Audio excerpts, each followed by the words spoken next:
What is up, everybody? Welcome back in. Hope you're having a great day. I know I am, because we're back playing D&D with the boys. It was a long couple weeks. It's been so long. We missed a couple sessions there. Chaboy was busy and dealing with some family stuff. So, we back. Welcome in, Ryan. Thank you for the raid. First of all, I appreciate you. My friend and everybody else. Stormy, Aves, Ryan, Sir Citrus, Cletus with the biddies too. I appreciate you guys contributing to the hype train. Thank you so much for kicking us off with a little bit of a bang. I appreciate it. Chris is just making faces as usual. One day he'll take the intro seriously, but it is not this day. Get that sub off my valid. He doesn't like subs on his face. Just footlongs. Anyway, no big deal. I don't only Dom's here. Oh no. I don't think we have any major announcements at the moment. Honestly, yeah, no, it's pretty straightforward. Nothing really crazy going on. Expect to see us back for most Mondays going forward. We're not planning on taking much time off. Other than that, I think I'm just going to open the floor to the boys, starting with Ryan. What do you got going on over at the Little Purple House? Oh, we got the regular. We got ourselves lots of Warcraft. I'm on a Warcraft hardcore kick. Almost died twice today. I screamed a lot. Fuck the Barons. But other than that, we got some spooky games coming. I'm going to be playing something called a Short Hike, I believe it is. Long or Short, one of them. An indie game on itch.io. So it's a couple of indie games coming, some spookies. It's going to be fun. We love that. JT, what about you? Anything you got to say to the people? Mostly the same. We did move half of my house out, but I and my father have not found a place yet. Still looking. We will find a place soon, hopefully. Other than that, I did come to a decision on the song for Nightwish, which will be Sleeping Sun. That's gonna be a vibe. JT doing opera vocals. That's gonna be a thing. I can't wait for it. All right, Chris, anything you want to share with the people? Not. There you go. Fair enough. Naksat. Yeah, fair enough. Yeah. All right. God. Cool. Moving on. Happy to be back. I've missed D&D. It's been too long. Me too. So. Good to be back, boys. Yeah. No. Yeah. No. It's been a pretty busy few weeks. Work's been crazy. Yeah, but we're here. We're ready to party. And I think with nothing else left to be said, it's time to move back into our D&D campaign. It blamed Tark for the break. Do it. Rusty, please roll a D100 and let's see what the end of their trip off this boat is going to look like. Because that's where you guys ended the session last week. Can't wait to get swept out to sea in a hurricane. You've done this, but okay. We're good. I love you, baby, but goddamn. Imagine hurricane while you're on a boat. Oh, that's crooked. Don't worry, I'm immune to drowning. There you go. Wait till we get home. Damn. Unlike your previous character, you are immune to drowning.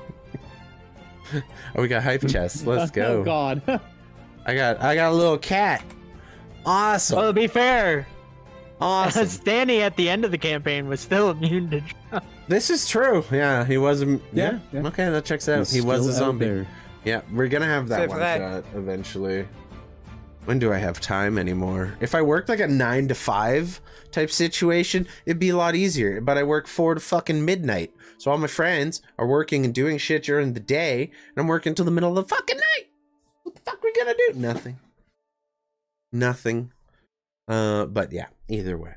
So, to recap, when we last left off, we had a very special guest, Kieran Shikato, on the stream. If you guys haven't already, go check out Kieran's stuff. I think we have a command for him. But if not, I'm just gonna go ahead and shout him out either way. There you go, buddy. Go check him out. Show some love. He was nice enough to join us for the second time as Father Gustav, our alcoholic cleric in chief. It was a fun time. Everybody kind of got to hang out and just happened to find a priest right when you needed one most to cure your friend Vyron, who had unfortunately been stricken with plague. Ryan, of course, while his character was literally comatose for a few sessions, stepped into the shoes of Olga, a lovable yet somewhat dim-witted barbarian who was just on a search for her wife, whoever that may Hey, be. my wits aren't dim. You really want to go there? Count to 3, Olga. Count to 3. What's a 3 and who's a wit? Beautiful time was had by everyone. However, they left Olga drunk and sleeping in a stable. You gather a place that she probably would have spent a night or two before, down at the local tavern. You all went about your journey after Father Gustav conveniently healed your druid and ally, Fight Carl, who joined you after, kind of coming to after a rather extended rest. To the loving faces of all his friends and Father Gustav looking over him, judging him for getting sick again. You guys eventually made your way to the fort, the kind of inner fort, the fortified area where the T.T.S is kind of owns and operates. And you were more or less filled in on the situation. There was a boat in harbor that had been quarantined due to a strange and rather infectious disease that had been spreading across the ship. Only the captain had been allowed ashore, and the rest of the crew had been quarantined on the ship. You also returned the news that the Laravos Lake lumber mill had been under attack by similar creatures, these strange plague-infested bodies seemingly brought back to life by some unknown power in deep within the waters of Laravos Lake.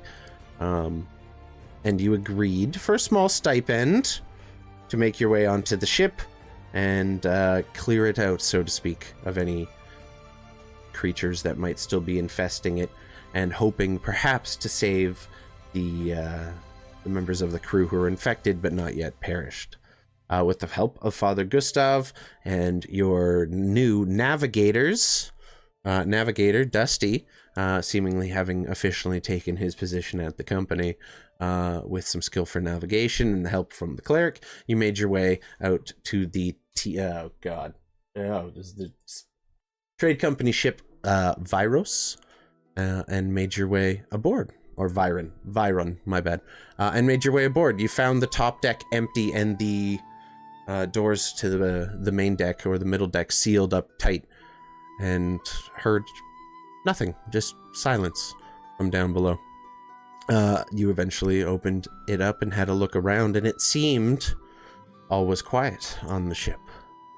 So you made your way down, choosing to barricade the door behind you in case anything were to try to make an escape, and went about inspecting the bodies, while Father Gustav followed behind and kind of just lended some healing magic to each of them.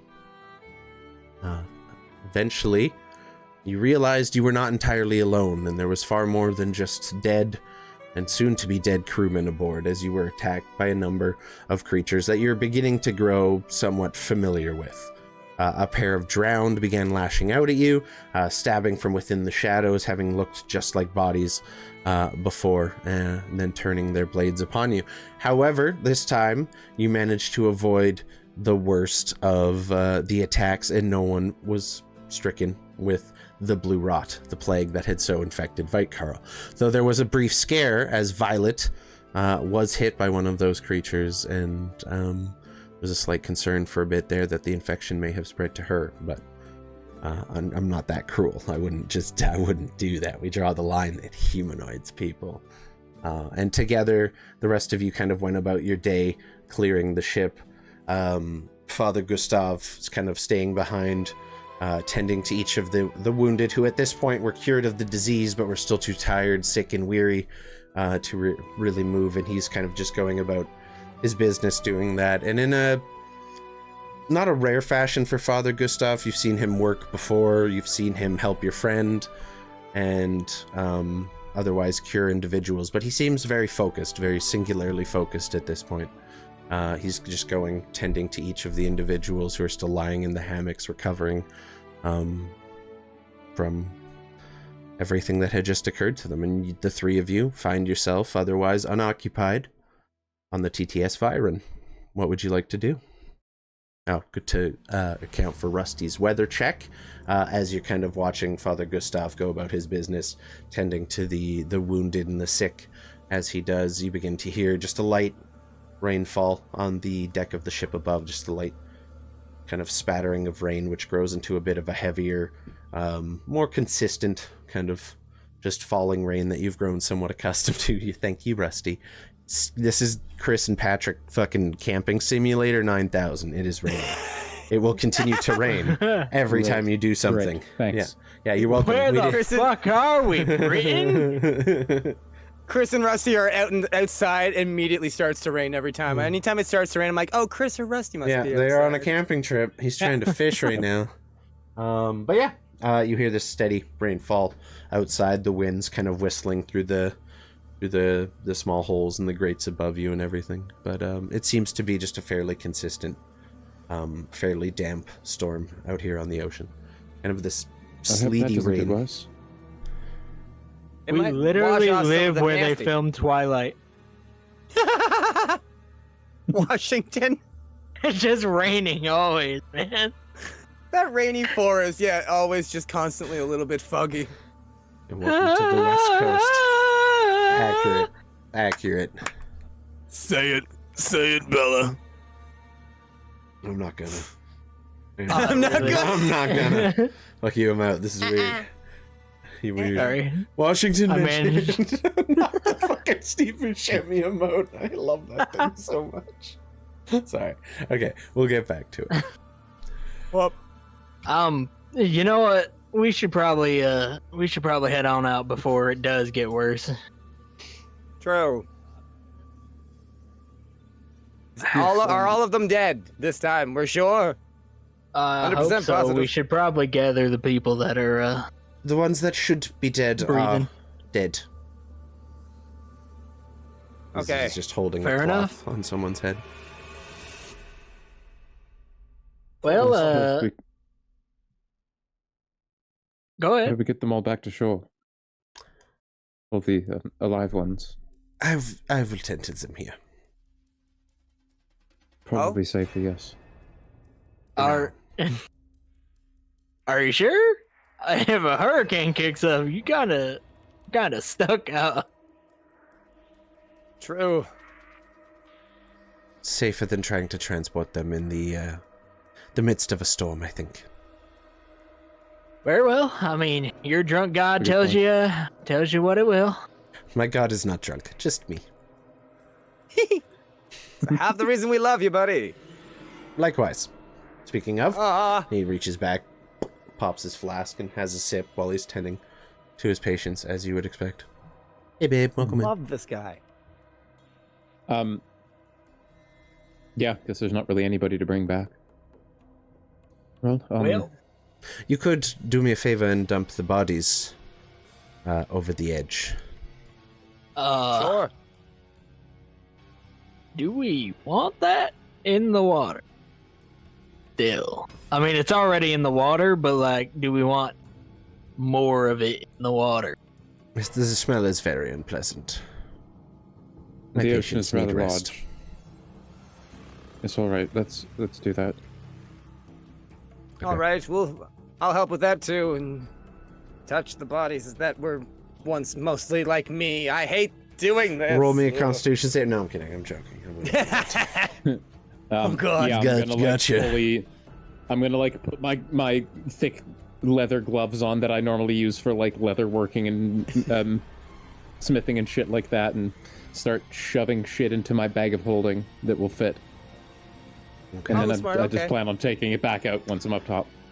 You're stuffing people in your bag of holding right now? No, mostly like the remains of the things that we killed. Okay. Yep, those were chopped into bits. A lot of that. Have a good one, Kieran. Feel body better. Parts that will fit. JTB, you have advantage from Kieran. Did he give me disadvantage too? I didn't see. There's like a hype train. Crazy shit. Sorry, I butchered your accent. Never been able to really nail doing that a one. great I'm gonna job. leave the intact bodies to the stronger people. Okay. I got You go those, for the yeah. you go for the bits and We're pieces. leaving the bodies to Bite Girl. Yeah, that's fine.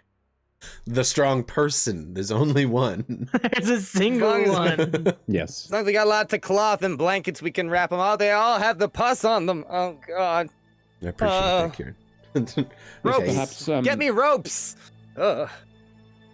There's plenty of those around. Just look around. On a ship. And like tying them by the legs and then by like the shoulder and neck, and then them just. Okay. Rather morbid. Fair enough. Okay. Yep. You just start hugging or taking bodies up and hugging them into the ocean, nice and easy. Dusty. All right, hold on. Sit one of those bodies on the edge real quick. I wanna. Huh? This is gonna be a little odd, but I do want to do something. I'm gonna take a smaller pouch out. I'm gonna take my bullets out. Mm-hmm. I want to get like 5 of them. And then I want to walk up to the body and just kind of press them into the skin. Maybe Okay. roll it around. And then put them in the separate little baggie. Making plague bullets. Yes, I want to try to make plague bullets. Roll me a. It's never a war crime the first time. Yeah. That's... Someone called Geneva. There's something about their conventions. Roll me a. I want to say The medicine. Geneva suggestion, you mean? Yeah. Trust me, we know. Yeah. I guess that would be a medicine check. I guess to make sure you've adequately coated each musket ball and plague infected viscera. That's. All right. Question: if I have a poisoner's kit, does that do anything? You can roll with advantage. Yes. There you go. Oh, You are effectively poisoning these poison balls. Geneva? Who's she? She cute. Yeah, but She's she a got a little, long list of requirements. It's kind of she's not a little worth pushy. it. She's a little bossy, but she gets the job done. You Yeah, know, she yeah. cares about people. Sure. Yeah, Yeah. just in her own way. Yeah, maybe a little too much sometimes. How you doing, Cavs up? He Zach, calves too? up. You have disadvantage, by Carl, so you have advantage from Kieran and disadvantage Ooh. from Zach. So Zag, I'm gonna get you. You've just been completely canceled out. No, wait, I think you just have disadvantage because I had advantage. Oh, that's true. Yeah, you just have Okay. disadvantage. My bad. That's fine. I'll drop And a few but bodies. You That's have cool. to use it on your next roll. Yes, technically it is on the next roll. Oh, so. Gotcha. Oh, I have a bubble in my ear. For the advantage, Um, you can save. Oh, okay. I was about to say I already had advantage. Do I get super advantage? No. 15 total. Okay. Yeah, I'd say with a 15. How many did you say? 5? You managed to get 5. all 5 of them. You, it's not a pleasant or enjoyable process, but you kind of spend some time just pressing the bullets into the wounds and making sure they've been coated with as much of the pussy substance that comes out of these infected bodies. Gross. As much as humanly possible. It's kind of an unpleasant stench while you're doing so roll me a constitution save while you're doing this. You do manage to get 5 bullets, but you're just effectively playing in the you're getting up in the guts of a plague body right now. And I'm just standing there the whole time watching, just Okay, you're just like kind of gritting your teeth as you go through the process, but you do manage to get yourself 5 blue rot plague infested musket balls to use. I'm gonna look up. leisure. I'm gonna look up to Vyron. All right, so I know it's odd, but their weapons did that to you guys, right. you know, and Sure. this could be a deterrent if anyone that Okay. knows what this is. Okay, sure. That's going to Or, be you know- double wrapped, right? You're gonna put that that bag in another yes. bag. Sure, Okay. yeah. Oh no. Sure. I'll yeah. have Okay. to because they're Sure. gross as fuck. So yeah. They are just nasty as hell. And oh, look at now that all the they're kind of coming out there. Oh, okay. That Please body's get him fucked over. up. We're good. Yeah, I'm You just just throw him over the edge. kind of looks like he looks like an octopus. That's quite a large boat, so you kind of throw it over the edge, and there's like just a small delay until the body hits the water and splashes below. And Ooh. you do look down Big and splash. see some rather just medium-sized sharks, nothing too large, just something that kind of lives in the deeper waters here in this bay, come up and begin chomping pieces of these creatures. I'm just gonna watch and smile. You just watch as the bodies of the plague-infested victims that rose and attacked you are torn apart by sharks, and same with the subsequent crew members who died before turning. So you just, commence a small feeding frenzy. I take back everything I said about the gross bullets. Nature is beautiful. Aha! Look at I can see the eye in that one's face. Oh my god, that's funny. It looks like the mouth is looking at me. I'm really glad it doesn't work on animals. Oh, that's right. It didn't work on Violet, did it? That might be Last thing we need is a super monster shark. Yeah. Yeah. So see, nature finds a way. Start penning an idea right now. That's going in the homebrew pocket. So as I'm like gathering the limbs and putting them in my bag of holding, I'm keeping track of how many there are, and I'm speaking into my whisper jar what I put in there, because I don't want to leave any of these infected limbs in my bag of holding. You're making an inventory. Okay, so as you're doing this, you're like, one hand, right, missing left, our furthest finger, one arm. Yeah, you're just listing off these parts into this new contraption you received from the company.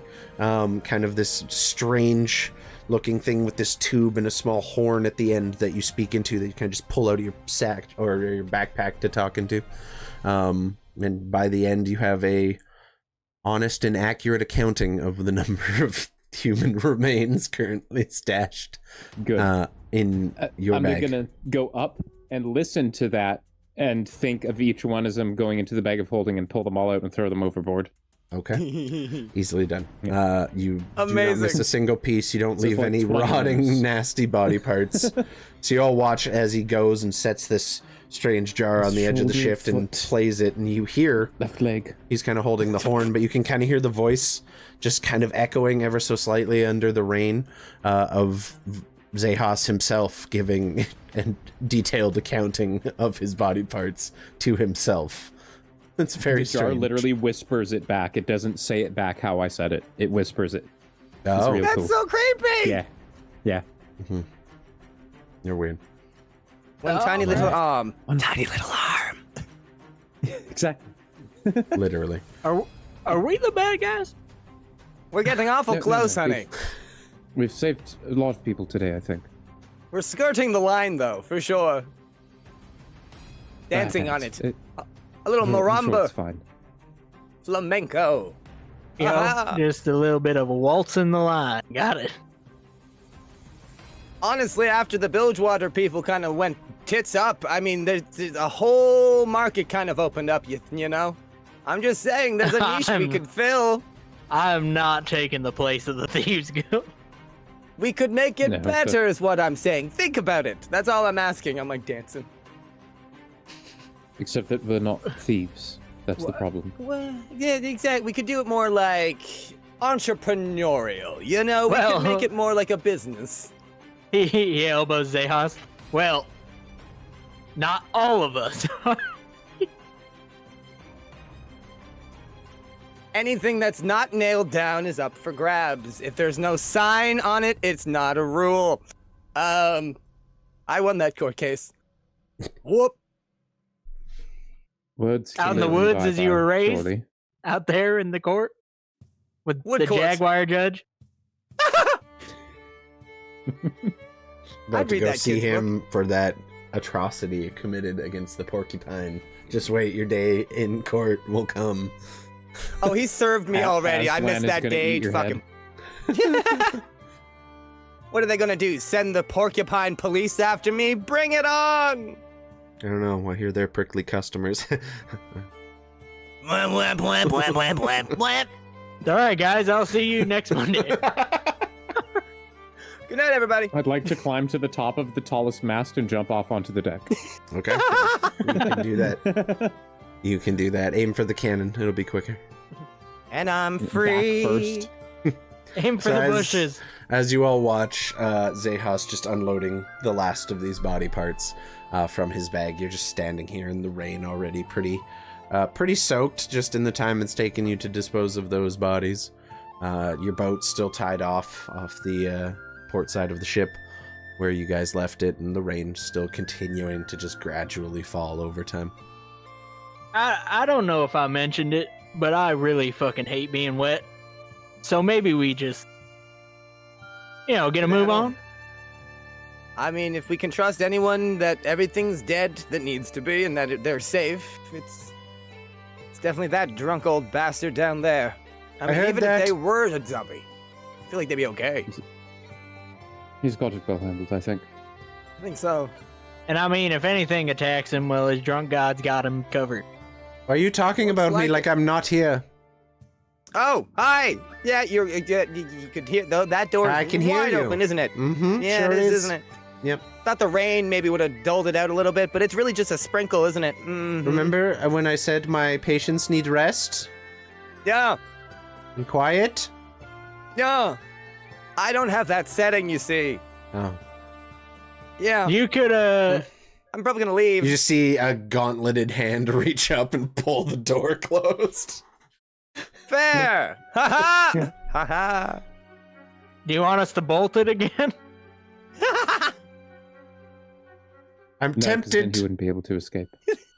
There's a moment of That's silence. the point. Baby! Nah, I Thinking need him about to be it able now. to escape. I need his booze.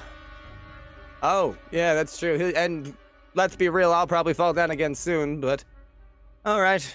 To that end, he gave Xechas a scroll of lesser he did respect. give me a scroll that should help with that, yes.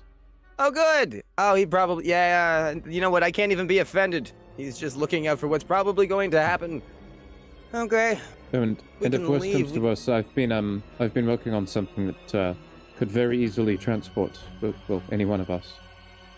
And I was watching him while he was doing his little thingamajig. So if one of you ever get it, I think I could figure out a way. But if I get it, you know, oopsie daisies. Well, just don't get it. You know? I'm Yes. probably immune now. It's like the chicken pox. I won't ever get it again. Let's I can not still test smell that, it. though. Yeah, let's not. Oh, we need to get off this boat. It's wet and smells like pus. And Yes, my let's be on fur our is way. soaked. Now I smell like Yes. wet cat. So that's awesome. I smell like wet pus. Go.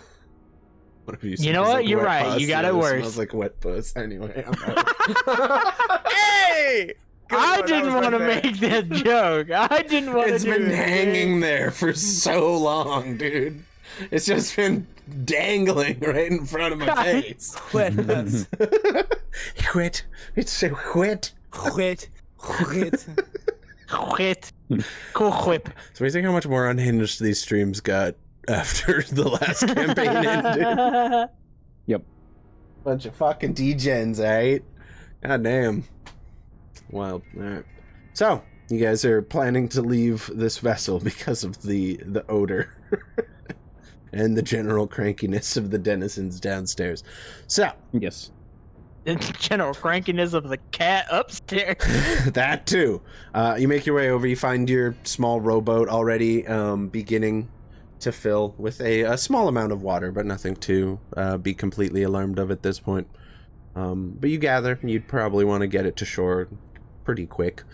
So you make your way in one at a time, lowering yourselves into the boat. Now just the three of you. Who's rowing? Who's leading? I got it. Okay. Okay, good. I was like, I My was water moving a lot of vehicles. bodies. You got the water vehicle, so go ahead and roll me a water vehicle check using... this one's going to be, I'm going to say more strength focused, because you're trying to just row through these heavy waves. But you get to add your proficiency bonus. But as you guys make your way into the boat and untie yourselves and push off the T.T.S. Vyron, you begin rowing and realize the waters have grown quite choppy in the wind and the rain. -4 from that. That's still very good. Okay, so an 18 with the -4 because we used your strength that time. What's up, Cherix? Welcome in. I'm really good at steering, not so much the pushing. That's okay. We all have our strengths. It is one of those rowboats that has just two And strength isn't one of them. paddles on either side. You could, in theory, have someone else drive it, but that would kind of negate the point of having the proficiency in the first place. So you just begin rowing through these wet, choppy waves that are beginning to increase in size as the winds grow stronger and stronger, but you're able to kind of find a little bit of a rhythm and focus less on strength and more on just consistently rowing at the right moment and trying to keep from breaking over the crest of a wave or having one catch up on you, and you kind of find this nice kind of tempo, and you manage to row yourself closer and closer to shore. However, as you get close to the rocky kind of beachhead here where the docks at Fort Mistmere are built, the water starts to get even choppier as the waves are beginning to break, and I'm going to need just one more check from you to try to steer this into the shore. Yes. Can I take out my walking staff and get ready to use it to push against any rocks that we may encounter? Yes, JT, you can roll with advantage because Xechas is helping you. Oh, yeah. Beauty. That's good. That's good. There's a 20. Dirty 20. Still really good. Okay. You feel the wave begin to break behind you, and you row just fast enough to kind of catch the part of it that's lifting as you're making your way to shore. So you come in pretty hot, a little fast, but Xechas at the front manages to find a little bit of purchase in the rocky shore and slow the boat down so you guys don't just crash. It's still a bit of a rough landing in this terrain, but you manage to just slide onto the kind of wet, rocky, mossy shore and find yourself safely back on the shore, on the mainland of Vorosia, no longer at the whim of the somewhat tumultuous ocean at this point. You kind of hop off, and all of you pull the boat ashore, leaving it more or less where you found it before it was given to you by the company for access to the ship. And you hope that all goes well for Father Gustav back on the T.T.S. Vyron, where he's currently tending to the victims of this sickness. What's up, Xechas? Is there somewhere to tie this boat off? Yeah, there's plenty of spots. There's docks. There's at least 3 docks. You can pick whichever one on the map there you want to park by. There's also a few stakes that are just staked right into the beachhead there, so a lot of rowboats can kind of just row right up. So it's really just find one that's open. You do notice a lot of boats are tied up already. Basically all the small fishing ships that like one man will just go out in are tied right up here on the beach, but there's plenty of room for you. Pick a spot. I'm at the whim of wherever Dusty's going to put it. Pick a spot. Hell yeah. Where are you going to put just at the nearest dock. Fair enough. Yeah. I'm docking? Okay. So say you just pull up there, because that's kind of the most sheltered area you can find as you pull the ship up to the side of the dock and kind of cinch it up there and climb back onto the dock. The waves are getting increasingly large, but you just kind of leave the boat right where you found it. Well, you guys left from the company docks, didn't you? Never mind. I retract that. Make your way back to the company docks, which are even closer. I forgot that you guys left. Oh, my bad. Same deal. These are a little more sturdy.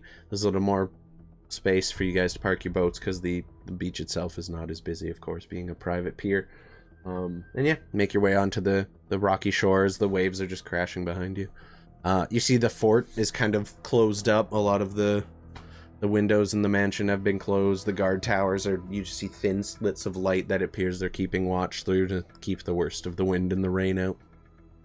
But you find yourself in front of the fort of Fort Mistmere. Glad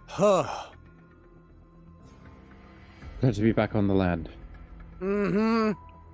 He's got to look, kind of lean over his shoulder towards the pouch or bag he's got.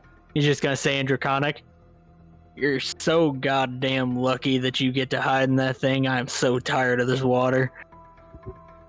You less hear it over the sound of the rain and everything, but you feel like a contented purring feeling in your back. Just a slight vibration of your pet dragon, Violet, just kind of curled up in her usual spot. Seemingly quite content and agreeing with you that she's very happy to not be in the rain at this time. You can thank I don't Rusty. even understand what you said, but I know that she said something cunty, and that's just fabulous. You know, she does that. He's just gonna walk They're heading in to talk to the governor. I look at Xechas. I think that Violet's becoming my favorite member of the group. She's pretty great, isn't she? I love her a lot, especially this month. Whoop. Are we heading home, or do we have to report in to somebody and tell them? Yes, we have to go speak to the governor, I believe. Mayor. They'd want to know probably ASAP. The mayor, yes. Yeah, Dusty's already portal away there. Darting inside the fort. You kind of start making your way to the governor's house, and then remember, the governor has been away on business for some time, and you are instead leave the main gates of the fort to go towards the town hall, which is down here in the main courtyard area of town. And you do see the lights kind of streaming through the windows, though the shutters are on already. It's early in the day for them to be shuttering the windows like they would for their night routine, but it seems like they're kind of bolstering up for the storm, kind of, preparing for the worst should it happen. You gather they're fairly used to inclement weather and, violent storms and the like, but you find the door is currently latched but not locked, and you just make your way in. The front desk is empty, but you do see candles burning and what looks like a book laid out with a ink kind of dripping, or a quill dripping fresh ink onto it. Looks like someone was just called away for the moment. And you kind of take a second to look around. Seems empty right now. Is there a bell? There is, yes. Just a small ding brass bell.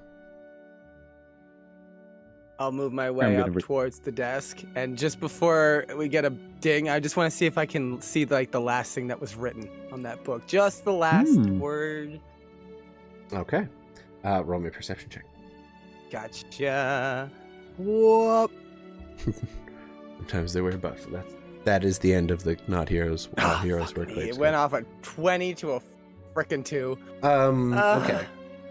So you're kind of trying to figure out what the last thing written was. The quill looks like it was just hastily thrown down, so it's kind of hard to tell. At this point, the ink has more or less dried. You look at kind of the different columns on the page, and from what you can make out, it appears to be a schedule of some kind.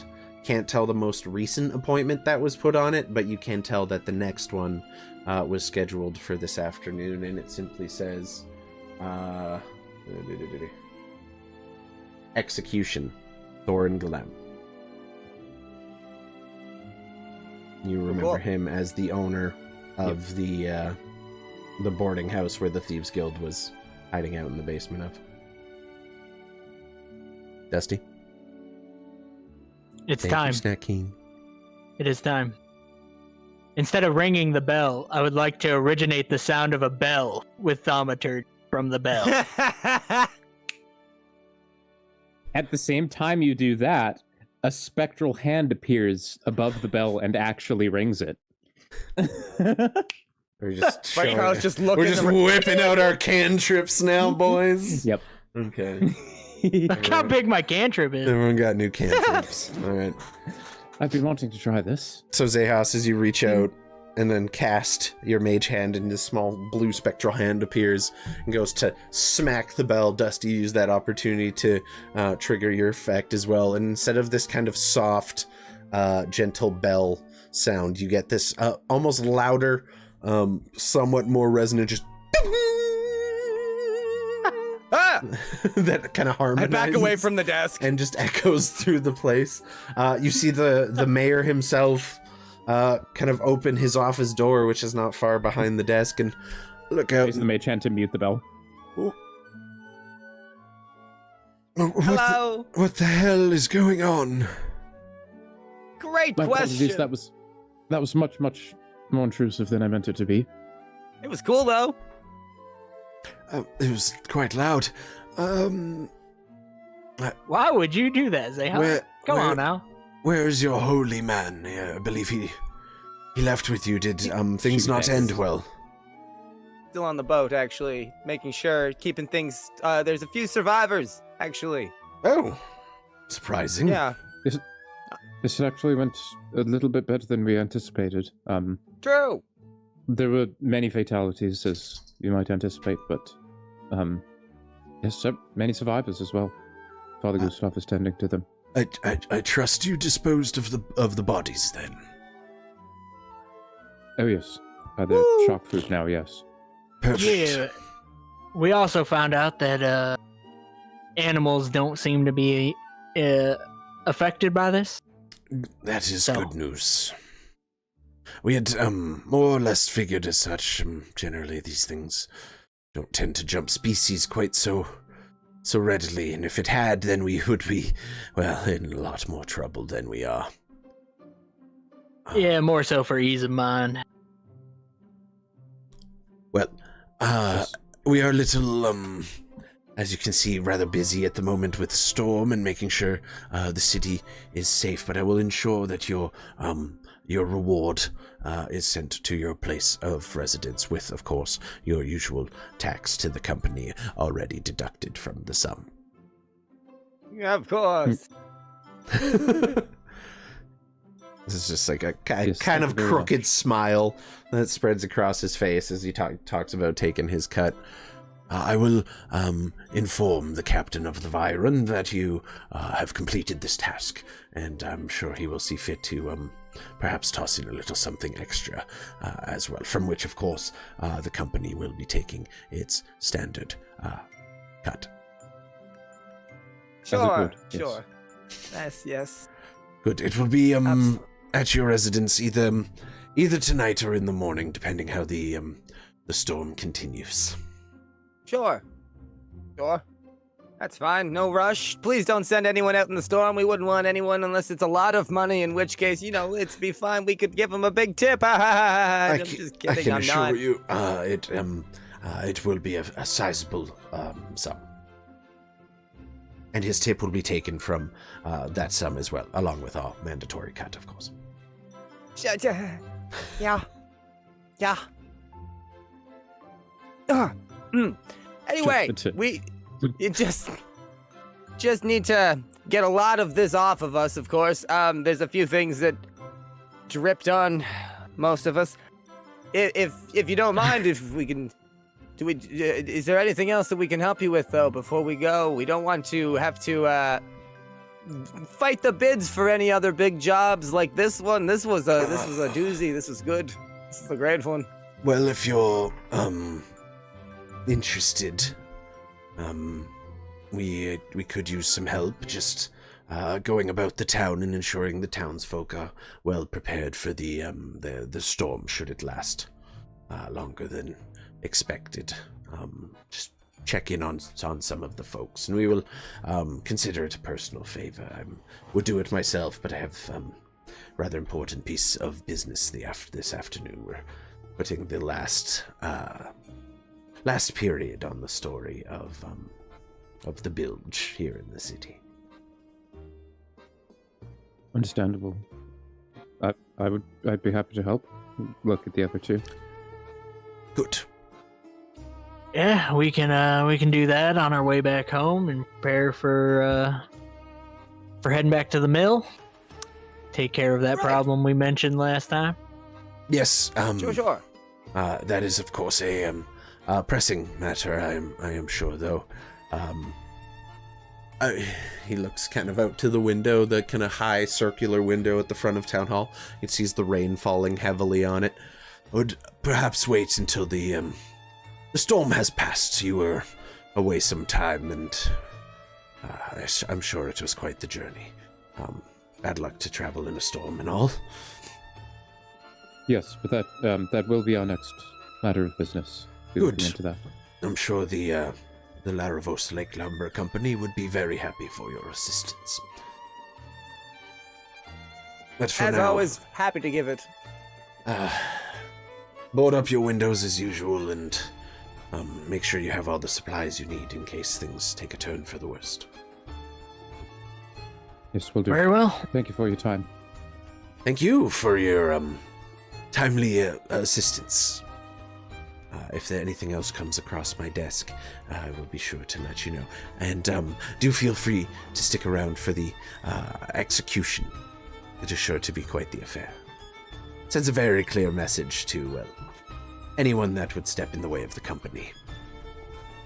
Oh, you haven't taken care of all of them yet. I thought we had seen we their whole saved crew there. Oh, most of their crew was dead, but unfortunately the man who harbored them in his basement has yet to be put to the noose.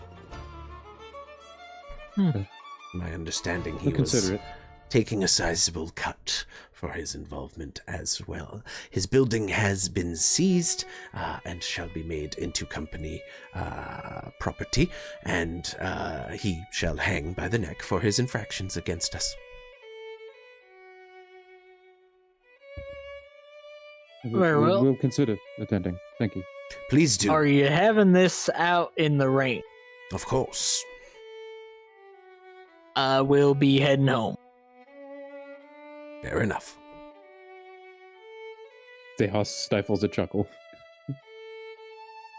Apologies. Nothing about it. No, good execution's not something to miss, but I am so over the rain. It takes some days to dry out. It's insane. Lucky it's not snow this time of year. Not quite cold enough for that today. Yes. Oh, the snow shakes out a little easier, but yeah. Fair enough. Well, good luck. Do what you can. If anyone needs any extra assistance, please offer them, and we'll consider it a personal favor that we owe you. Sure. Keep warm, keep dry. Good day. He goes back into his office, closes the door behind him. After a minute, you see his secretary come out and begin rifling through the papers, and she looks up and sees you, Vyron, still kind of like standing quite close to the book she had left open on the desk, and she just slowly closes the lid or the front cover of her book. Good day. Wonderful desk you've got figured out here. You do a wonderful job. Thank you. Good day. I wanna thaumaturgy some rumbling thunder by the window. Storm's getting worse. I think we need to take off. Great. The barn! Oh goodness, I run out the door. Good day. Likewise. Turning up. Fair enough. You all make your way back out into the storm, which you can see is getting slightly worse as time goes on, though not yet at the point of lightning and thunder, apart from the one small instance from Dusty out there. And you make your way out into the town of Fort Mistmere once again. You can see it's a lot calmer than usual. Most people are already inside their homes, where the docks would usually be bustling with fishermen, especially around this time of day. At this point, it's kind of late afternoon, almost getting to evening. And you guys kind of make your way around. What are you trying to do? Perhaps we can cover more ground if we just split up a little bit. Each go down a different road. Look for people in distress or needing help. I like that plan, sure. I mean, really just gotta make sure they're prepped. Yes. And perhaps meet back in front of the general store in about 15-20 minutes. There's something I want to see if they have. Sounds good. Boys, wait. All right. Huddle up here for just a moment. We're outside. It's raining, right? Dusty visibly looks up and goes, I'm very sorry. It's just leather jacket and put it over your head. Oh, that's very sweet. You do have a hood. It's just wet. It's just wet, yeah. Yep. Listen, I'm gonna get really just listen. I'm thinking really hard. That guy who hid those guys, I don't know if I've just been hanging around with you guys too much or what the deal is, but I'm starting to think I need to save them. Vyron, I understand where you're coming from, but that's an awful idea. We would be next trolley if we even attempted to. If I turned into an animal, do you think I could break them out and get away as an animal? No, they know I can turn into, damn it. Where would he go? That's the problem. Our basement. You can't just kidnap every NPC and bring them into your company and lock them in your basement. There's laws against that, bro. We went over this last time with the Yes, sex I can. dungeon. You can't just lock people Yes. in the basement. I We have to pick. can. We have to pick our battles, Fight Coral. You're right. You're right. You're right. Do you guys think he was the one that contracted the people to build the giant cellar? Because if he did, I really think we might need to save him. As he points to his bag. That's not going to be manageable for long. Well, surely he's not the only one who knows how to dig a big area underneath the house. And Ashland's pretty good, but... You're right. If we got caught, if they figured that us, we would be gone. They would kick us out of the city. We'd be... At worst, this would be the last city we ever step foot in. I want all of you murdered. to roll me an insight check, please. Hop. Okay. 15. Okay. 7. You get the sense that your involvement with the bilge had been, at very least, noted by the company, and there's one specific phrase from his, one specific phrase that stood out to you from that conversation, and it was the bit about the message being sent to any who might choose to step in the way of the company. And you gather, just based off the tone and the implication of that conversation and everything that has happened since you left the bilge, that it is as much a message for you as anybody else.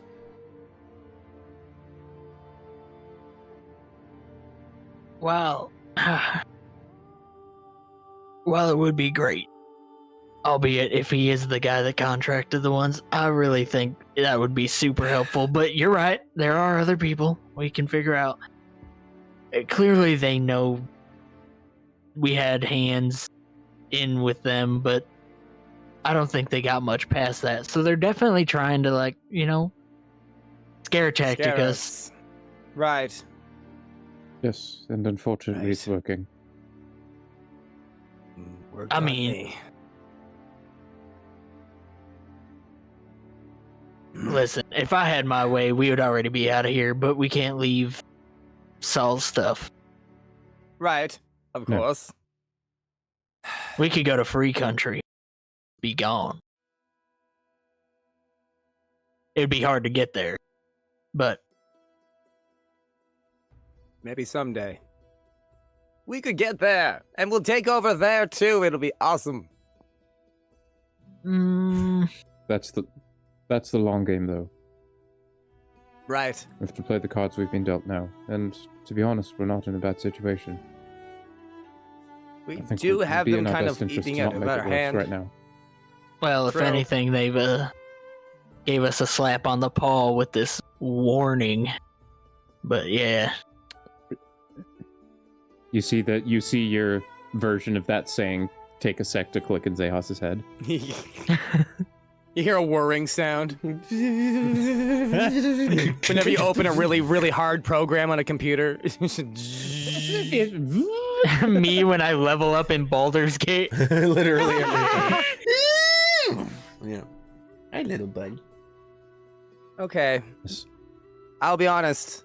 It wouldn't have bothered me about 6 months ago if a group of people died to teach me a lesson, and now it does.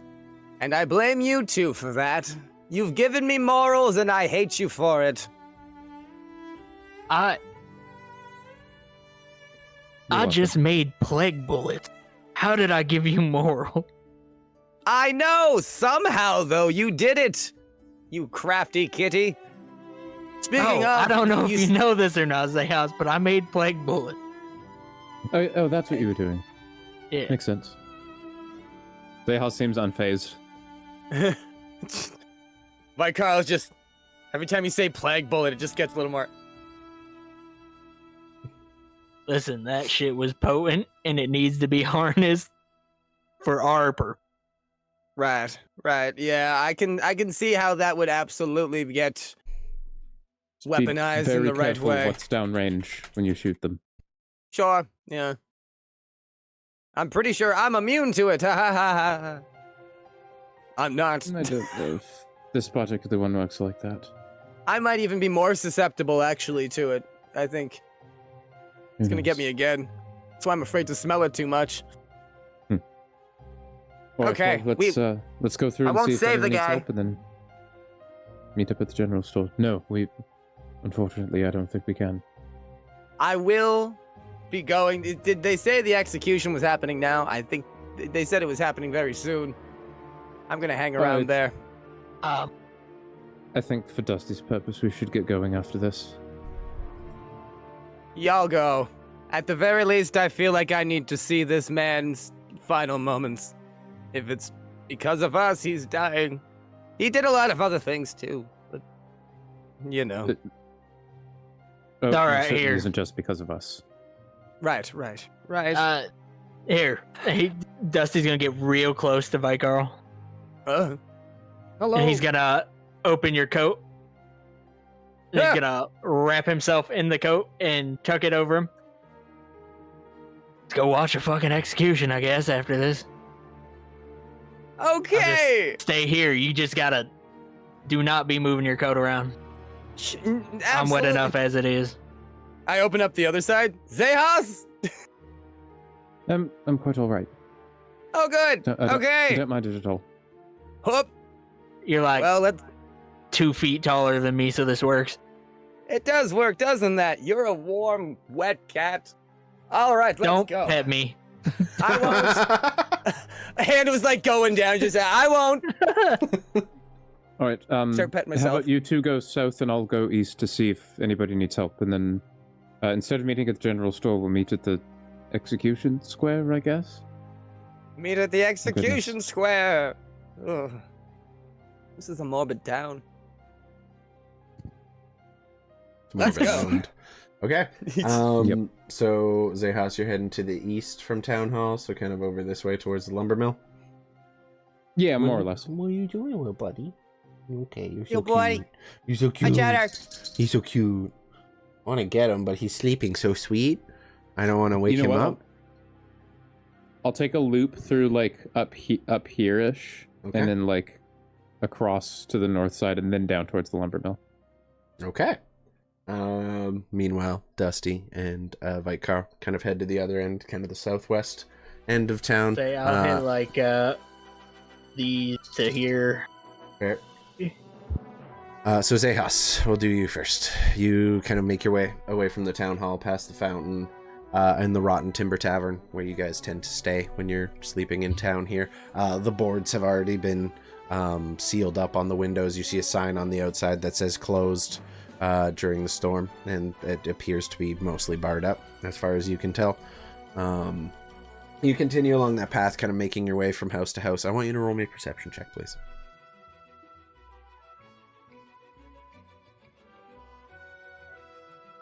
I'm going to use knowledge from a past life. Okay.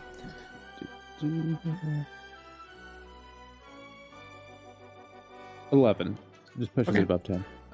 So as you're kind of walking, you're looking out for anyone that might needs help, and you see one house where what appears to be kind of an older woman seems to be struggling to put up some of the barricades on her windows, like the covers to help protect from the mist and the storm. She's having trouble holding it up while trying to kind of frailly nail it in to the planks above the window. Seems to be having a bit of trouble with that. Okay, I'll just kind of awkwardly approach. Just, excuse me, ma'am. I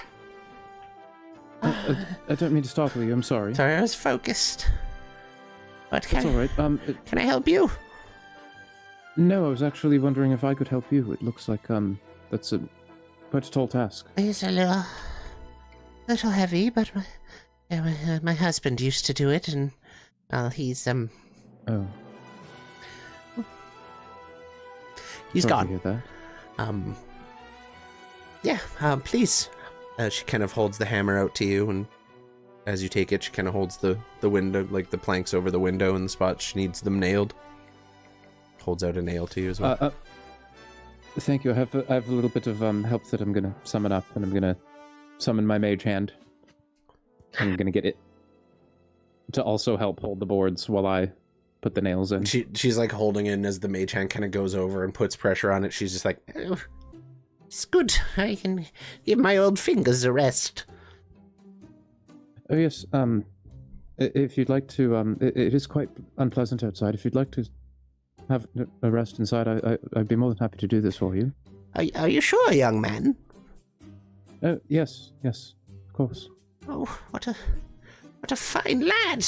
And she kind of reaches down to this little pocket coin purse. Take this for your trouble. And she just hands you a single copper piece, and before you can even say anything, she turns in, just opens the creaky door, closes it behind her. Thank you. She had no interest in staying out in that storm, and as soon as you gave her the out, she's like, nice. But you find this just single copper piece in your hand for your trouble. I'm gonna like open an inside pocket and just kind of tuck it alone in that little pocket. Okay. Easily done. And yeah, I'm gonna do that. Take out maybe a slightly better hammer that I have in my woodworking tools. Okay.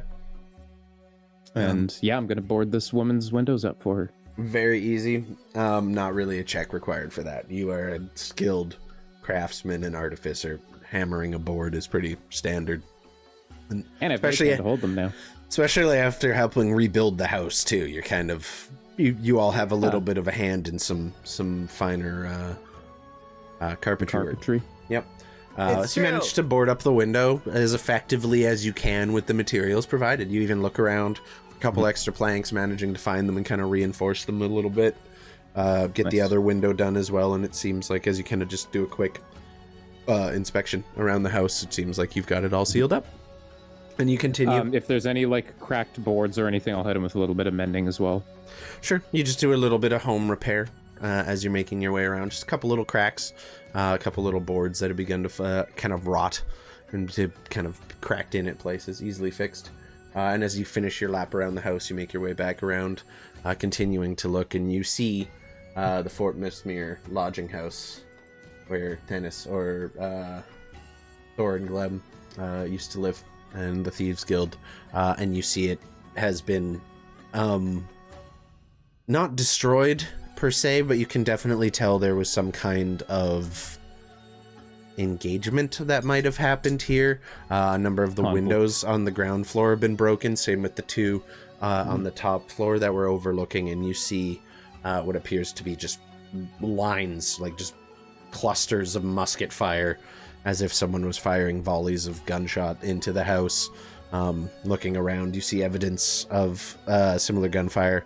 In fact, the house you just helped repair, you realize now going around that one of the holes you fixed in the wood was likely from some kind of projectile that had done some damage there, but it appears as if there was straight up an armed standoff in this area of town while you guys were away. Which makes sense, kind of coincides with the story you were told about them putting the Thieves Guild to the sword, in a manner of speaking. And, well, yeah. You kind of find... At a little glance around, are there any company people in my vicinity? Roll me a perception check.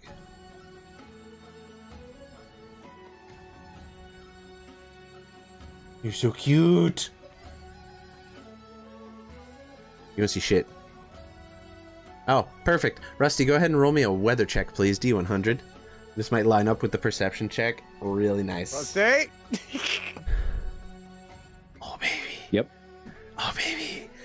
So as you're kind of looking around, you're trying to get a bit of a sight on things, you hear or you see just this bright flash in the sky as a streak of lightning kind of makes its way across the sky. The rain begins to fall heavier. You kind of, your eyes kind of have to adjust from the quick flash of light that you saw, and then you hear this is overwhelmingly loud crack of thunder, and it seems like a very intense storm has blown in. The rain is heavy and contains like little chunks of ice.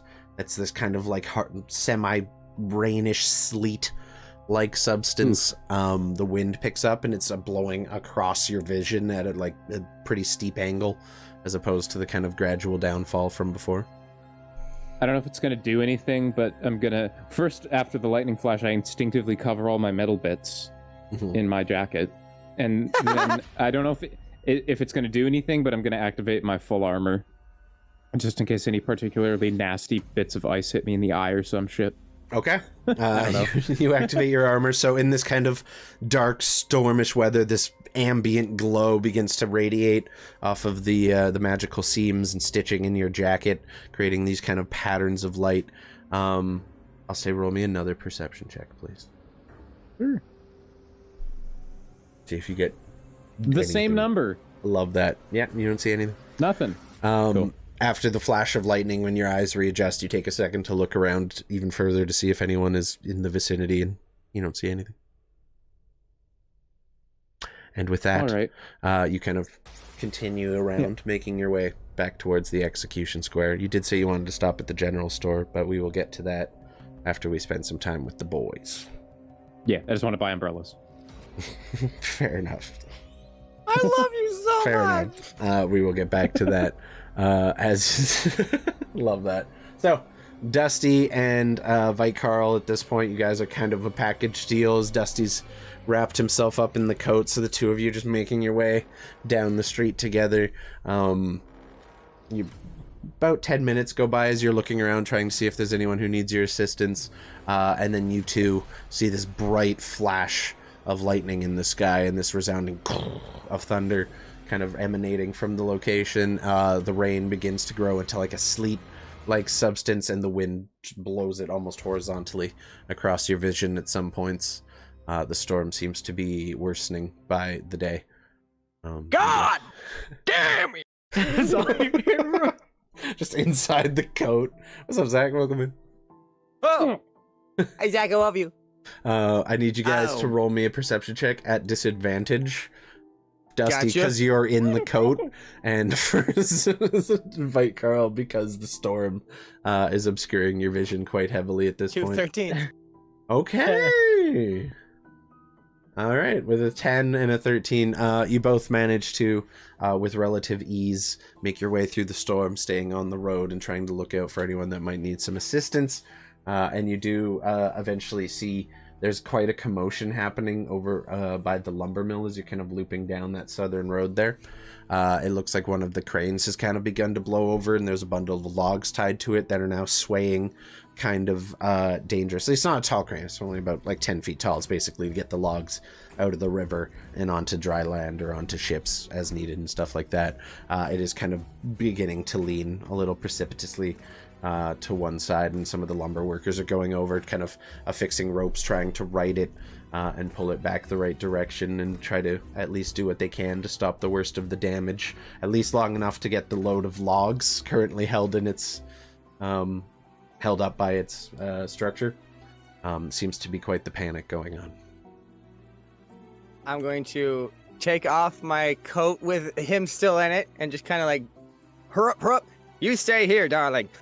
Start running towards it, and once I get like right underneath the crane, that's when I kind of do a skidding stop, and first thing you're gonna see is just me hit like the base of the crane and start to wrap around it like a silly putty man as I cast the wild shape, and I'd like to wild shape into a giant octopus. Okay. And so like putty just kind of wraps around it, and then one tentacle wraps out, another one, another one, another one, another one, and then finally my little head just kind of... The eyes come out.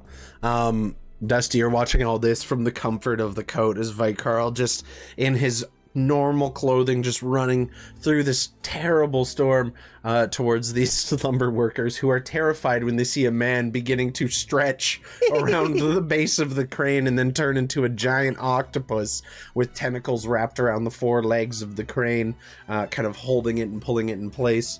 Is there anything you'd like to do to assist in this situation before we start making checks for both of you?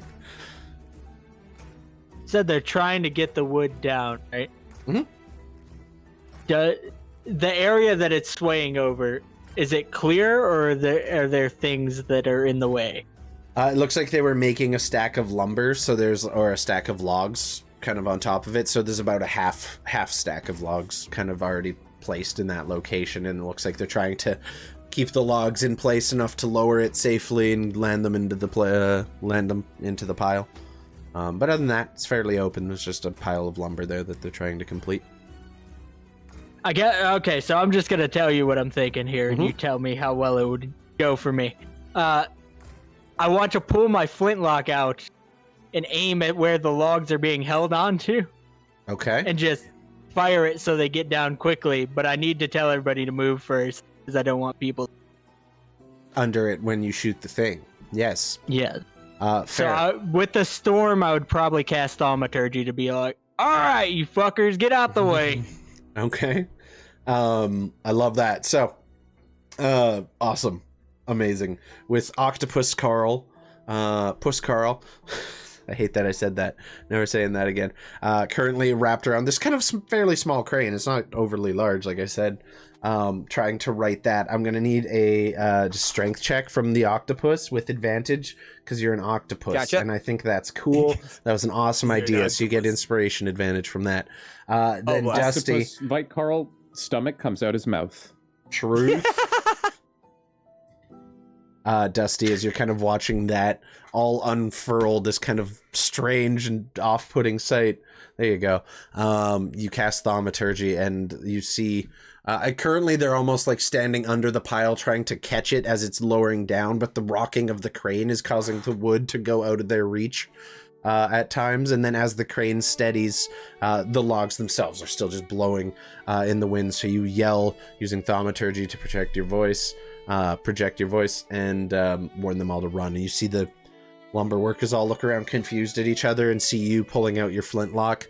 And they're kind of make out what you're about to do, and they all just scatter at that point as Vite Carl begins to right the crane into position, and seems like the only thing keeping it upright is you holding it at this point, so you have pretty limited time to do this until your strength gives up.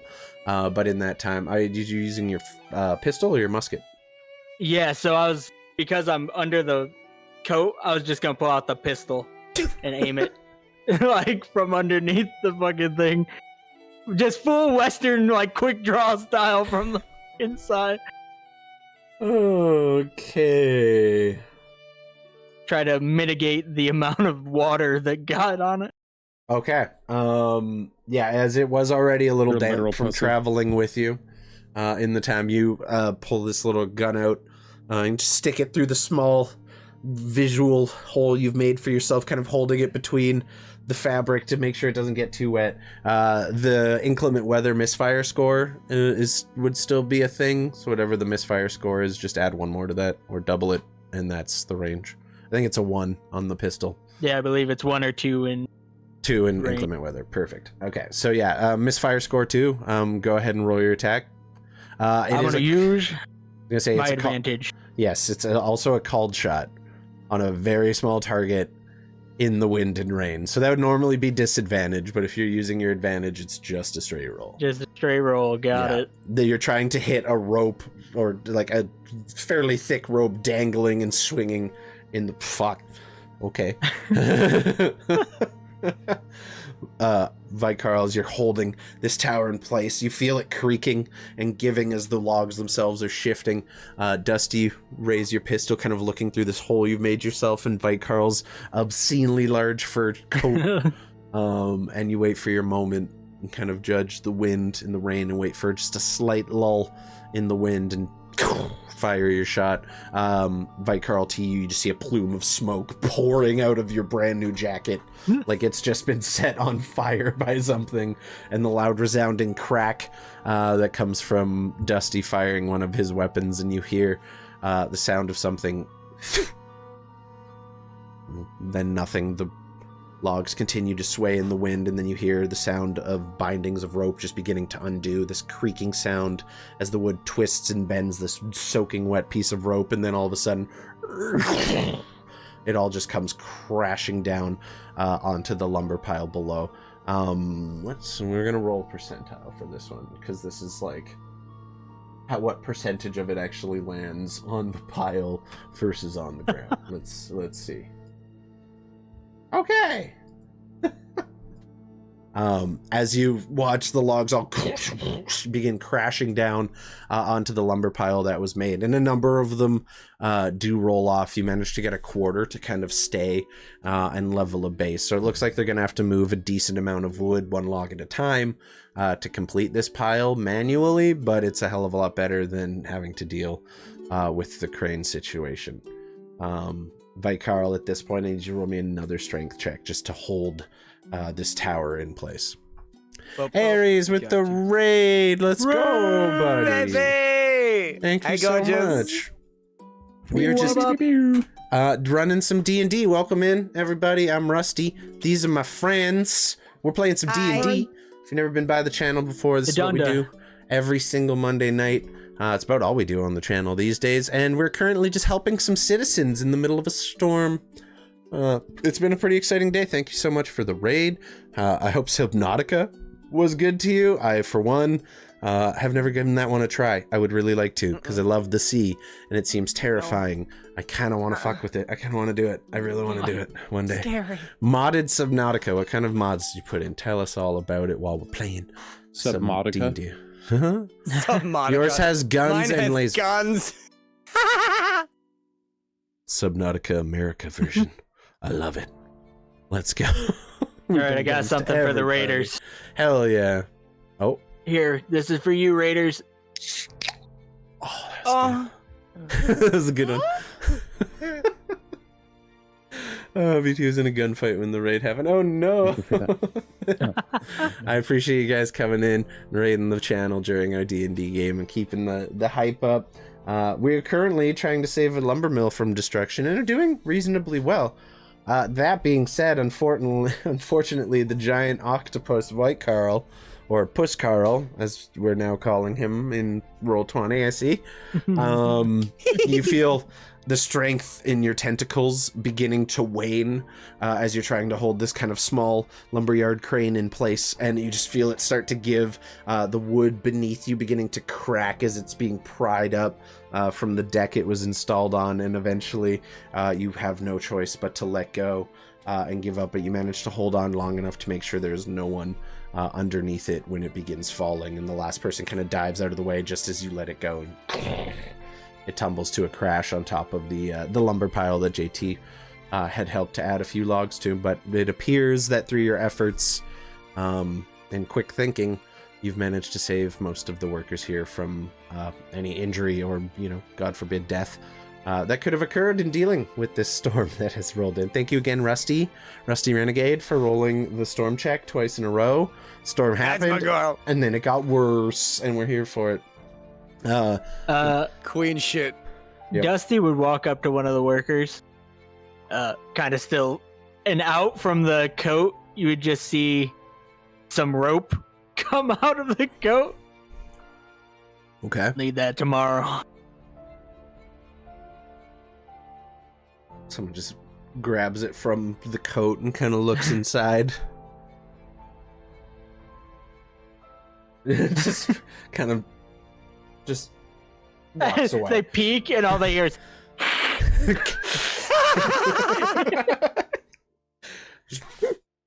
okay, grabs the rope and just leaves. You see him just throw the bundle of rope onto the pile of logs and walk away with everyone else making their way back home now that the crisis has been averted.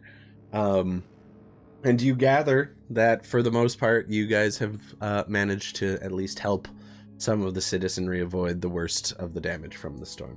Xechas helped a little old lady. You guys helped some lumber workers and, prevented them from getting crushed.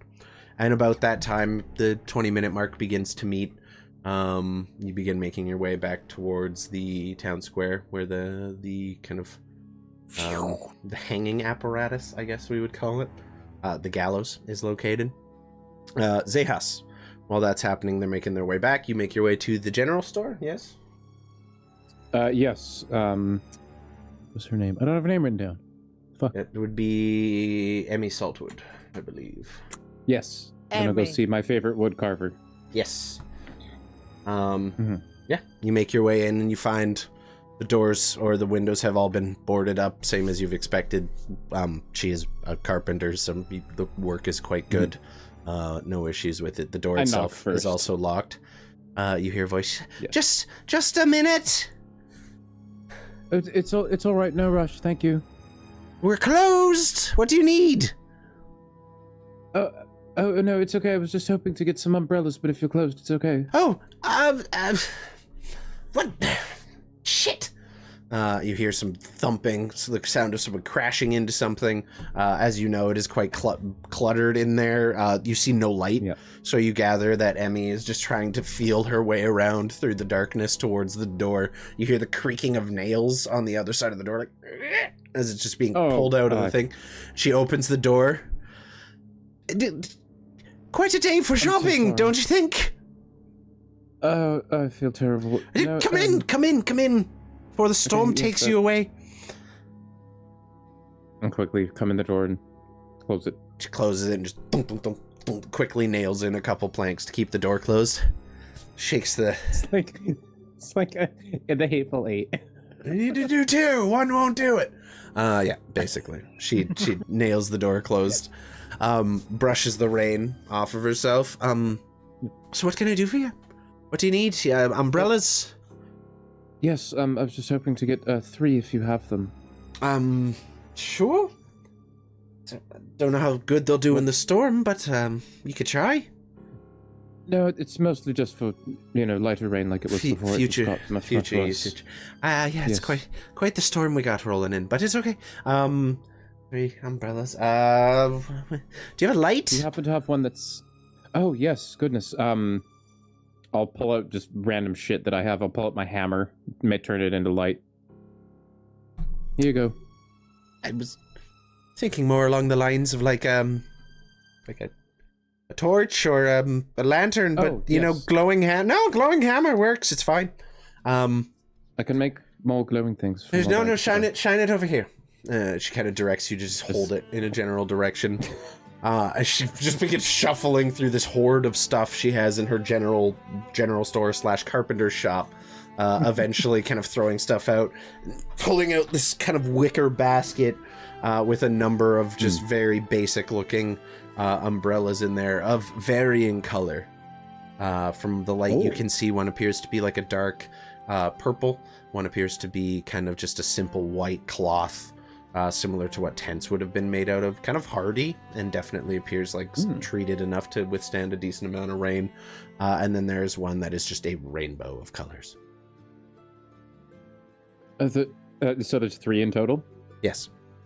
And then there's a few more just perfect. plain black ones and other stuff in there, but those are the ones that stand out.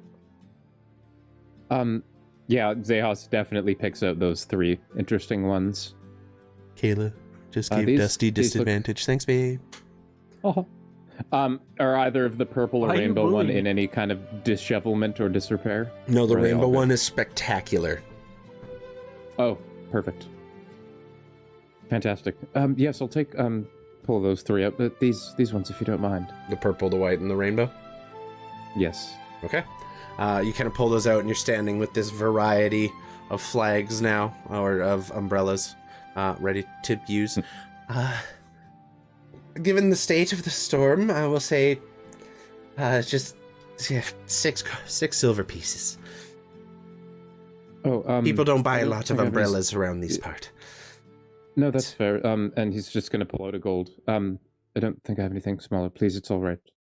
For your troubles, for letting me in during the storm. Oh, it's my pleasure. Are you? You're not out doing business in the storm, are you? You've got shelter? Well, we were just out helping a couple of people, but we're definitely going to be getting shelter right away here. Oh, it's nice of you to offer your assistance to people. Tell you what, 5 silver. Just for the good deed. No, please, just keep the gold. It's quite all right. You sure?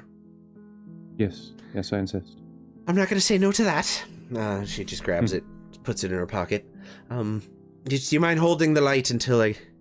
Oh, no, I need to nail the door closed. All right, just make... hold on, no. And he'll just pick up, like... Is there just, like, a stone or, like, some...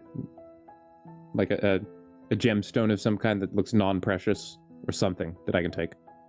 There's, like... do a light for her. there's like a box of like collectible rocks that you see at like a fossil store where it's like $5 for a bag of assorted shiny rocks. But they have no monetary value, a part of just kind of looking nice. I have a lot of trauma around these. My dad took me to a lot of fucking rock stores. Geologist son of a bitch. Anyway. $5 a scoop. A small round Literally, one that's and turn exactly it into a light. $5 a scoop. Absolutely. I've been to these stores. For rocks. Yeah, you just grab one and cast or enhance it with your artificer ability, creating this small thing of light. That'll do perfect. Is that permanent? At least until I do a few others, but it'll last for the meanwhile, yes. At least long enough for me to find my way back to my room without killing myself. All right. Be safe. Stay dry if you can. I'll do my best. Thank you very much. You're welcome. Enjoy the umbrellas. Should use the rainbow and bring out the color in your eyes. Yes, but not right now. I don't want the storm to ruin them. Yeah, if you open them now, they'll just blow away. Yeah, no, throw them into the bag of holding. Handy trinket, that. Oh yes, it's I'm familiar with them. I've just never seen one. Casually blowing minds. Fair enough. Don't stick your head inside. It's a bad idea. She grabs. Well, now I kind of want to. No, it's quite deadly. Don't do it. You sure? Yes, there's no air in there. Oh, I mean, I can hold my breath for a few seconds at least. No, please insist no. He kind of closes it and ties it shut. You're lucky you didn't take the discount on the umbrellas. That's all I'm going to say. All right, she grabs the hammer and kind of puts it under one of the nails that she nailed shut. You ready? Pries the thing off the door, blows open as the plank comes loose. She grabs it. You step out and you hear it kind of slam behind you, and then just dunk, dunk, dunk, dunk, dunk, dunk. Someone quickly nailing some planks back in to the wall, and you find yourself yet again out in the worst of the storm at this point. The sleet and rain is blowing just horizontal across your vision at times. It is cold and it is wet, and as you kind of make your way out of the town square towards the gallows, you see this huddled up mass of white fur coat that is Vyron, and seemingly still dusty, tucked comfortably within the folds. There's a large tumor on one side. Yeah, quite literally. He's good. Kit. I'll run and catch up with him. Okay, you run over. You made it. You guys see Xechas kind of coming up. Yes. I managed to help a nice old lady board up her windows, and I fixed her house up a little bit as well. Now look at you go. Proud of you. I turned into a giant octopus and almost got shot. Isn't that right, buddy? Oop. I don't Look miss. at Dusty and raise an eyebrow. It's right. I didn't miss. Buddy doesn't miss. He never does. All right. Good job. Somber Good job. time.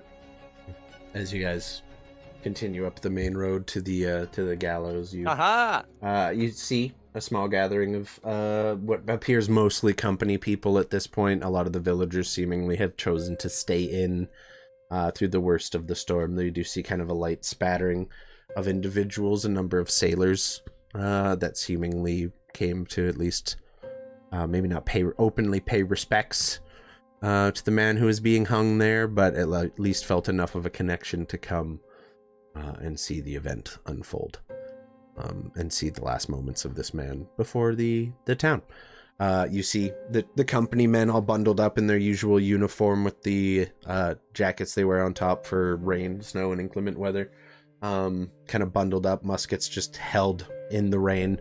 Dusty, there's like a pained moment in you where you just think of what's probably happening with those guns just being held out here. And then you watch as a procession of men led by the mayor, who himself is wearing his finer garments and a rather large fur coat as well to protect against the elements, making his way down at the head of the procession, in the middle, flanked on either side by a number of company soldiers marching with their guns at the ready.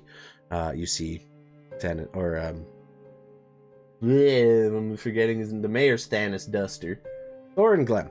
You see Thorin Glem making his way in the middle of this group with just shackles around his wrists and ankles, seemingly from a fairly heavy chain, as he's only able to really shuffle down through the muddy streets. Thank you, Rusty. He makes his way to the gallows. The mayor stops at the bottom of the stairs and waits as Thorin Glem makes his way up the stairs, slowly, one step at a time, moving awkwardly in the chains, and then the mayor follows, followed by a man just wearing a simple set of clothing and a black hood to hide his visage as well.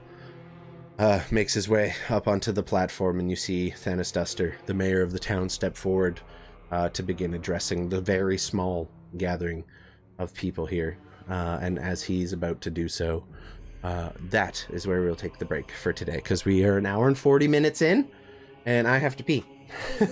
So we're just gonna, it's a good spot to take a little dramatic beat. It's a sad, like, it's not a cliffhanger, it's like a little, it just seems like a nice time to change my music I'm listening to. Mourning the Fallen, I think, is a good, there you go. It's appropriate. We just gotta take a quick little breaky. It just felt like a nice little point right before he addresses the crowd at this hang.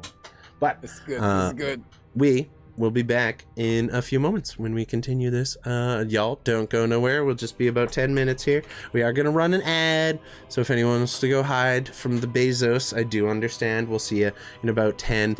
There is a Stewart appearance. I would grab Chowder, but he's still sleeping so sweet, so we're not gonna disturb him right now. But we'll see y'all in just a little bit. Catch you soon.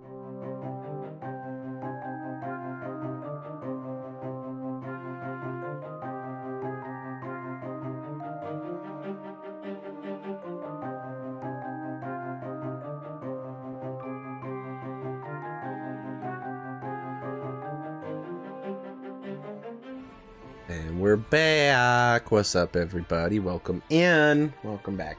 I hope everyone had a good break. I know I did. Got a little drink, had a little snack. Made the fastest ham and mayo sandwich in human history, and it was fantastic. I had to use the rest of the hot dog buns because I didn't have sandwich bread, so it's like a ham and mayo hot dog bun because we live in paycheck to 3 days before paycheck right now. But hey, you know, you can't tariff joy. No, you can't, fuckers. But yeah, no, I hope everyone had a good one. Happy to be back. With that being said, let's just hop right back into the game. Also, thank you for popping in, Icy. I appreciate it. So, when last we left off, the party had just arrived at the gallows here in Fort Mistmere as the soon-to-be victim, Thorin Glem, was walked to the noose itself. The mayor, Thanis Duster, kind of taking his spot at the head atop the gallows, looking down at the small crowd of onlookers that have braved the increasingly worse storm to see the final moments of Thorin Glem, along with the party.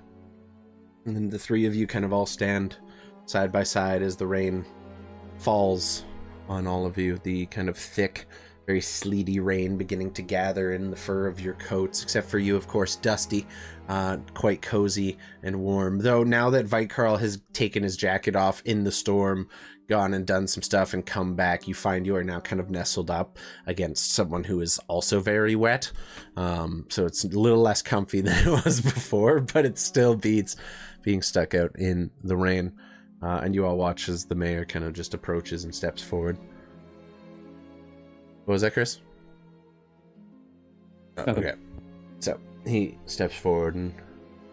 ladies and gentlemen, we gathered in this fairly small number today, not quite the turnout we were hoping for, but given the circumstance, well, anything is better than nothing. This man, Thorin Glem, former owner of the Fort Mistmere lodging house, stands before us today, accused and, well, found guilty of crimes against the interests of the Trudgehill Trading Company.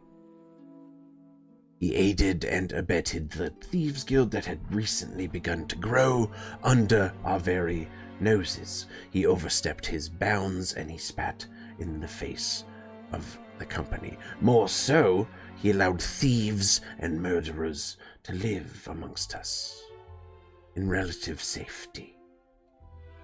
And when they decided, against all wisdom, to attack one of our ships, try to steal from us in the harbor, he decided instead to offer them refuge, as opposed to turning them in. This was a grave mistake, and one he shall pay for with his very life. Do you have any last words? Thorin kind of just looks down, spits at his feet. None for you. Kind of just waits as the noose is put around his neck by the hangman. A masked individual here who's kind of overseeing this execution. Goes and stands by the lever. Thorin looks over at him. If that is all, then, well, may your soul go to whatever god you follow. He nods, and the hangman cranks on the lever, and you watch the doors open in the gallows, and Thorin Glem falls out 3 feet. Before you hear a sickening snapping sound and watch the rope go taut. And you watch as Thorin just hangs there in the wind, being buffeted by the snow and the rain and the winds, kind of just swaying here on the gallows. One of many who have been made to suffer at the hands of the company, or earn their just deserts from the company. Which it is, you're not sure. I tightly hold on to Dusty, and you see my other hand kind of come out of the coat and just sort of outstretched towards Xechas. Feel a metallic hand grab yours back. And we just stay there until they stop moving. Dusty will wrap his hand kind of like as high as he can get towards your shoulder.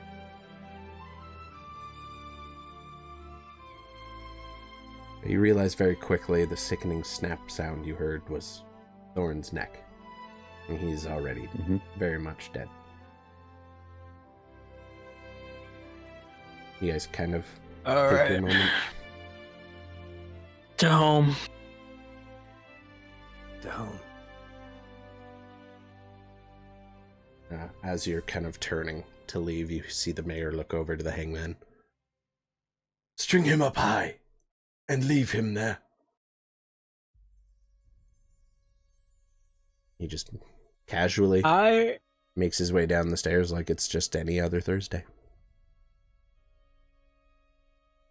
I would like to kind of, while I scan across the crowd and like specifically towards the mayor and whatnot, I want my eyes to go red. Almost like a piercing cat eye in the night. You know, when you shine a light. So I'm going to thaumaturgy my eyes to be like a piercing red as I kind of scan over. Mayor takes notice. Seems nonplussed. Roll me an intimidation check, Elsa. I'm just staring daggers at him too, if that helps at all.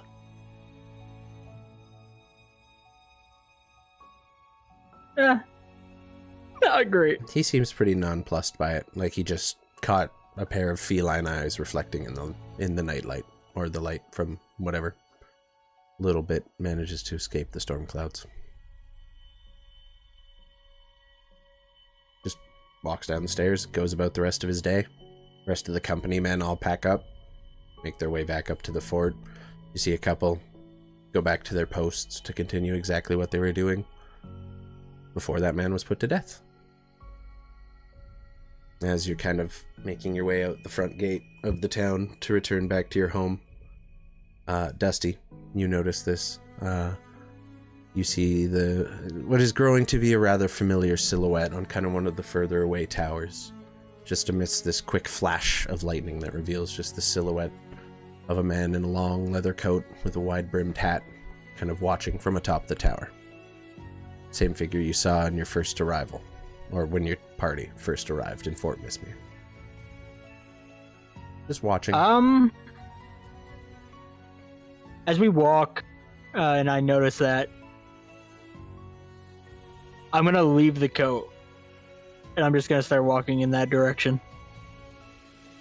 He's on top of one of the guard towers within the wall. Yeah, he's walking towards the bottom of it. Okay. The foot of the tower. Yeah. And I just kind of follow quietly. And if possible, I would like to climb it. Oh, with my climb speed, as I just start getting up there. As you arrive at the bottom of the tower, your sight of the top disappearing, you quickly dash up the top. There's no one up there. I want to scan around for like signs, footprints, anything I can try to gauge. Roll me a survival check.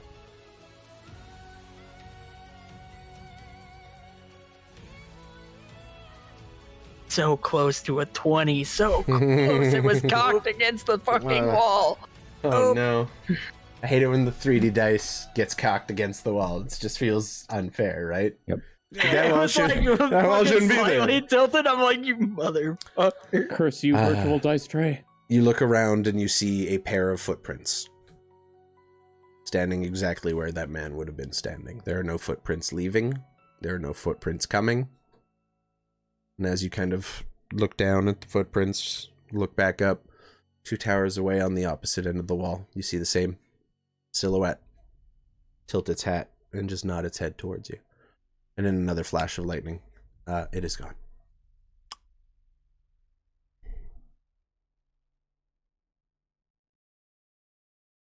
Think in a not so blended mood, I climb back down the tower. Now even more soaking wet than you were 5 minutes ago. what was that about? Are you all right? You guys remember when I said someone was following us in the woods? Oh, It was a while ago. Yeah, I vaguely. Lots of bad things have happened since then, but I remember. Yes. I cannot place it, and I don't know why, but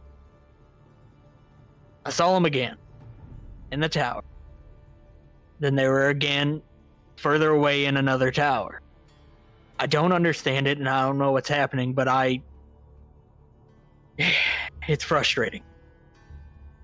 I'm really trying to figure out what it is. I don't think they have us any ill will, but it could be an ally. Something we need in this bullshit. Perhaps a guardian angel of sorts. Perhaps, but Who knows? You have gotten religious lately. You do remember when you guys were first running from the mists that rolled in on you the first time you guys adventured together, that figure did fire the single shot that saved you from one of the creatures. it's every time I see him outside of the time we were going to the house, he's here. And it's not like I can just shout about it, you know?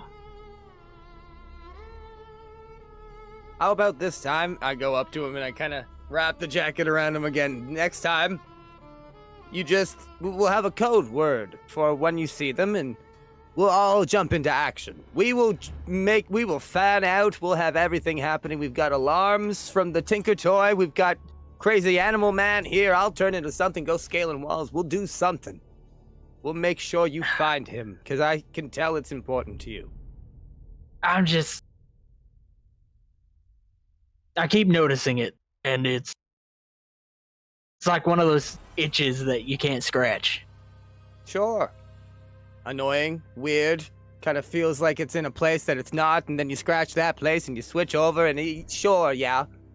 Oh, it's actually talking about it's giving me one. Fuck. And I mean, you know what they say. Curiosity did kill the cat. He's gonna keep walking. DM, does any of what he's describing like remind me of anything that I've ever read of? Like any roll me a historical history check accounts or tales or something while like that? stifle the urge to vomit. So JT, for your reference, the tower you saw him on was this one, kind of big one. It was a good roll. And the tower he materialized on was that one. Yeah. Seeing as we're going back for a rest and I really want a high roll on this, I'm going to use my last knowledge from past life. Fair. So, 26. 26. You've looked into the local legends and lore as much as you could have in the short amount of time that you had to prepare, both before you left and on the journey here. What research you were able to do in the meager set of books that were found on the boat. You can't recall any evidence of anything remotely like this. You do know there's fantastical tales about adventurers and explorers who did impressive and mysterious things throughout their travels, but there's no one person that really stands out as a major figure that you think this could be. I will say with a check that high, well, it wasn't Arcana based, you're read enough about spells and the ability to use them in combat and stealth situations, and based on what Dusty described, it seemed very likely he used some kind of misty step or something to get away while he was out of Dusty's vision and then reappear elsewhere is also well within the purview of that. So it's someone who seemingly falls into the category of one of these renowned or, brave and death-defying explorers of sorts who kind of live these mysterious lives, but no one really stands out. But you do gather they have at least a meager understanding of magic. And clearly they're quite good with a rifle. Yep. It's very interesting. I do think that's a good idea to have like a code word in case you see him again. Right. Hat man. Next time, I think whether it's a good idea or not, I will mark it when I see. Ooh. Oh. And I will follow as far as I can. At the very least, I need to figure it out. Why he's following, or protecting us, or doing anything, for that matter. It's rather curious, isn't it? I mean, he saved us. He did. That at least alone once. Makes me want to thank him. We've got a thank you to give him at the very least. I'd like to know who and what or where and how, but I will look back and point towards that tower. Mm-hmm. When I climb this one, that's where he went. Oh. Well, clearly he's magical in some way. Yes. Simple teleportation magic would allow one to do that. Well. Problem for another time. Get me out of this fucking rain. Yes, we should make haste. Let's do our tour. Okay. Back home to the, what do we call it? Headquarters? Maybe. I like Home sounds good. It does, doesn't it? It really, really does. And then Vykar's just gonna slap his hands together, and with a little sparkle and a lot of movement, I'm gonna use destroy water and just get rid of all the water around us. Just to dry us off real just. Okay. For a brief moment, you feel complete dryness. Every scrap of water on your persons falling around you vanishes for a split, about 6 seconds, right? Just about, probably, yeah. Just about 6 seconds, and then all of a sudden, it just all hits you like a ton of bricks. But you at least get to start from square one. The wind still... Dusty'd probably be pretty good under the jacket, wouldn't he? Yeah, now. Hopefully. Yeah. Maybe. We've had a lot of disadvantages come through. That's probably why. My bad. Apology. Oh, Corey. Little bugger. I'm just looking down at my hand. I think all that time in the ocean, getting sick by that ocean disease, I'm like a sponge in a lot of ways. I take it all in. I'm learning things I turned into an octopus, I just realized. What the fuck? You what? Right, On you the weren't land? there. On the land, I had tentacles. I was very, very big. Oh my goodness. I went a little nuts there that one time when I leaned into the nature. I think there's something to be gained from it, though. Anyway, let's go home. Yeah, let's. To the Off we guest. You gave advantage to the Shadow Man. Somewhere on a boat, there's a drunk man. That's who we've been chasing this whole time. Shots. It's the Shadow. I'm giving him a hat now. We gotta commit to the bit. You gave advantage to the Shadow Man. No. That's amazing. Are we drinking 3 bottles of Benadryl each now? The Seeing advantage is shadow a hat. people? Yep. God damn. So, with that being said, The Hat Man. you all begin the trip home. It's about an hour at just normal walking speed from Fort Mistmere to your house. But I gather you said you're moving with haste. So we're moving at running speed through this clusterfuck of a storm that other Rusty caused. Thank you again for that. So we'll say the time's about half an hour. Just in general, you guys make your way at full speed as best you can through the storm as you're just being pelted with this kind of sleety, snowy rain. Your clothes getting damped, kind of building up little clusters of frost on them. And by the time you get to the house, you are just drenched to the bone. Luckily, it was a very short journey, so there's no penalties for traveling in it, but just overall, you are utterly soaked to your core. This probably bothers the two of you more than it does Xechas, but even under the coat, Dusty, like at a certain point, it is wet everywhere. Water's kind of dripping down from where Vykarl's neck is. His clothes are beginning to soak, which is then kind of getting onto you. But you eventually make it back to your house, and you find the the windows have all been boarded up as normal, and the front doors are themselves barred from the inside at the moment. I go and try and open it and realize they're barred. Oh no.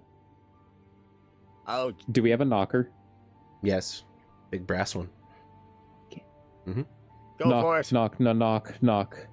You hear a very familiar sound of someone prying nails out of wood, and a sound of a heavy bar lifting, and the door opens and you see Ashlyn just waiting for you, wearing her normal clothes at this point, looking very normal, but by this point the baby has begun to show a little bit more. Yep. Employee number 4 is what you referred to the child as. Yes. You save a pregnant woman to employ her unborn child. Dark. Economics. Economics is a thing. I didn't think I'd be seeing. Didn't think I'd be seeing anyone tonight. Come in. Sorry, if I'd known you were coming, I wouldn't have barred up the door so tight. No, it's all right. We really had no way of letting you know. Your friend really fortified this place for like anything. Like there's like metal grates on the windows on the inside. With that, I just there's like this huge bar that goes across the door. It's kind of crazy. But it works clearly. Just I'll try not to put it on when you guys aren't here. Sure. You guys did send the big woman, Giant woman. Yeah, okay. I just wanted to make sure. It was a bit of a surprise when they kind of dropped her here. They weren't very polite about it. She's been very friendly when she's been awake. She seemed quite tired. She mentioned something about carrying a giant dead gray guy. But I see Vycarl, you're okay. That's good. It was me, though. Now. Yeah, she did. She carried him for many, many, many hours through a forest. It was rather impressive. She keeps telling me she wants to make me her wife. Yeah, I was gonna say she probably many times. probably gonna ask for your hand in marriage. Twice already. It's been. I love her already. She sounds real fun. She's something. She's very charming. I'm just, Very big. Huge. Yeah. Give you a run for your money, really. I know. It's kind of crazy. She's sleeping in the guest room, or I guess my room at the moment. But yeah. You're just kind of, battening down the hatches for the night. Did you want anything to eat? There's some leftover stew. Yeah. As he says, pardon me, he's gonna walk away real quick and just kind of go into his room, and all you're gonna hear is. Okay. Yep. Then comes back out kind of poofy. Cute. We have towels. couldn't wait. And I can do this now. And all the water just evaporates. It just fogs up all the windows on the inside for a brief second. Oh, Cool. that's useful. Right? Yeah, Didn't even no. know. Like I said, leftover stew. You have to tell me all about what happened. What'd you guys do? It's been pretty boring here until your friend showed up and tried to marry me. As she mentions what you guys do, Dusty's just rubbing his. He's just like. Busy trip, Been a lot. then? Okay. Well, yes, it's been more than eventful.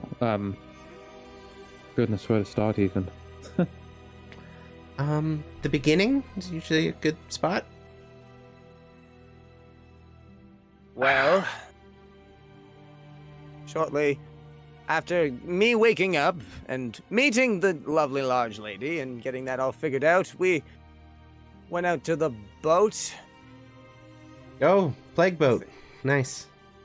Yeah, that's where things got a little dicey, not quickly. Gustav, of course, held his own like we expected him to, and everything turned out just about fine. He's still in town? Surprising. I feel like we should go even. She said the beginning was a good starting That felt point. like the middle. Like you'd already come back to town. That was a bit of a jump. Yeah, that's I kind of remembered that I was only there for half of it once I that's started fair. talking. Yeah, that's but fair. The beginning is when I you didn't woke want to up. stop. Oh, that's Yeah. good. You have a lovely right. voice. So you want the long or short version? Abridged. Abridged. Okay. Give me the So we meat, went to the some of the lumber mill? potatoes. As we were getting to the lumber mill, we stopped at their place. A small little shack they have for getting off the river and taking logs in. Vycarl became incredibly sick. Went into a coma. We carried him about. We got some lumber workers to help us carry him. They all got murdered by invisible monsters in the woods. I did. She cried a lot when she first woke up. Yeah, something to do with someone named Bob. Yep. Oh, yes, it was rather He tragic. was a good man. Why didn't she marry him then? I'm It's a good question. not sure she has interest. Yeah, no, that's fair. That's fair. And then we made it back, talked to the Okay. dude. Well, first sorry, I skipped a bit. Before we took the lumber workers, we negotiated a deal. We have to go back there, deal with the plague monsters again. Then we came back, gave them the deal, had to go take care of more plague monsters. And then I guess when the storm blows over, we're going back to probably get the plague again. Maybe we just prepare in advance and don't get the plague again. Yes, I have a scroll of plague removal, more or less, that Father Gustav gave to me. It's good to have. You said Right. you only have And one? I watched him. I watched him real closely. I'm pretty sure I can do it myself too. Oh, unless you're the one. Huh? Right. Ooze. That's what the scroll is for. That's what the scroll is for. Okay, yes. okay, yeah, that makes sense. That checks out. Okay, well, Can't have it happen more than once, though. Haha. No. thanks for Good the whole news. story. As he undoes the bag and opens it so Violet can come out, she's immune to the plague. So that's good. Oh my god, she's getting so big. Come here. I know. She gets down It and hurts. gives her some scritches. Violet, as usual, just kind of lightly purring along. She's getting huge. You can just carry her in your pack. Fucking fortunately, Oh, man, yes. We could get you something more comfortable, aren't we? Oh, we have to work on that. You could get like a satchel 4 or something, a little bigger, a little more spacious, like a hammock. Whatever it does, it has to keep her hidden away from Oh, that is a problem. prying eyes. Like a duffel bag. Speaking of which, have you made any inroads on space for her to live, or are we just going with the stable for now? Well, the people that were gonna get a hold of a contractor to build a cave are hanging in the fucking courtyard. we did hear there was some hanging happening.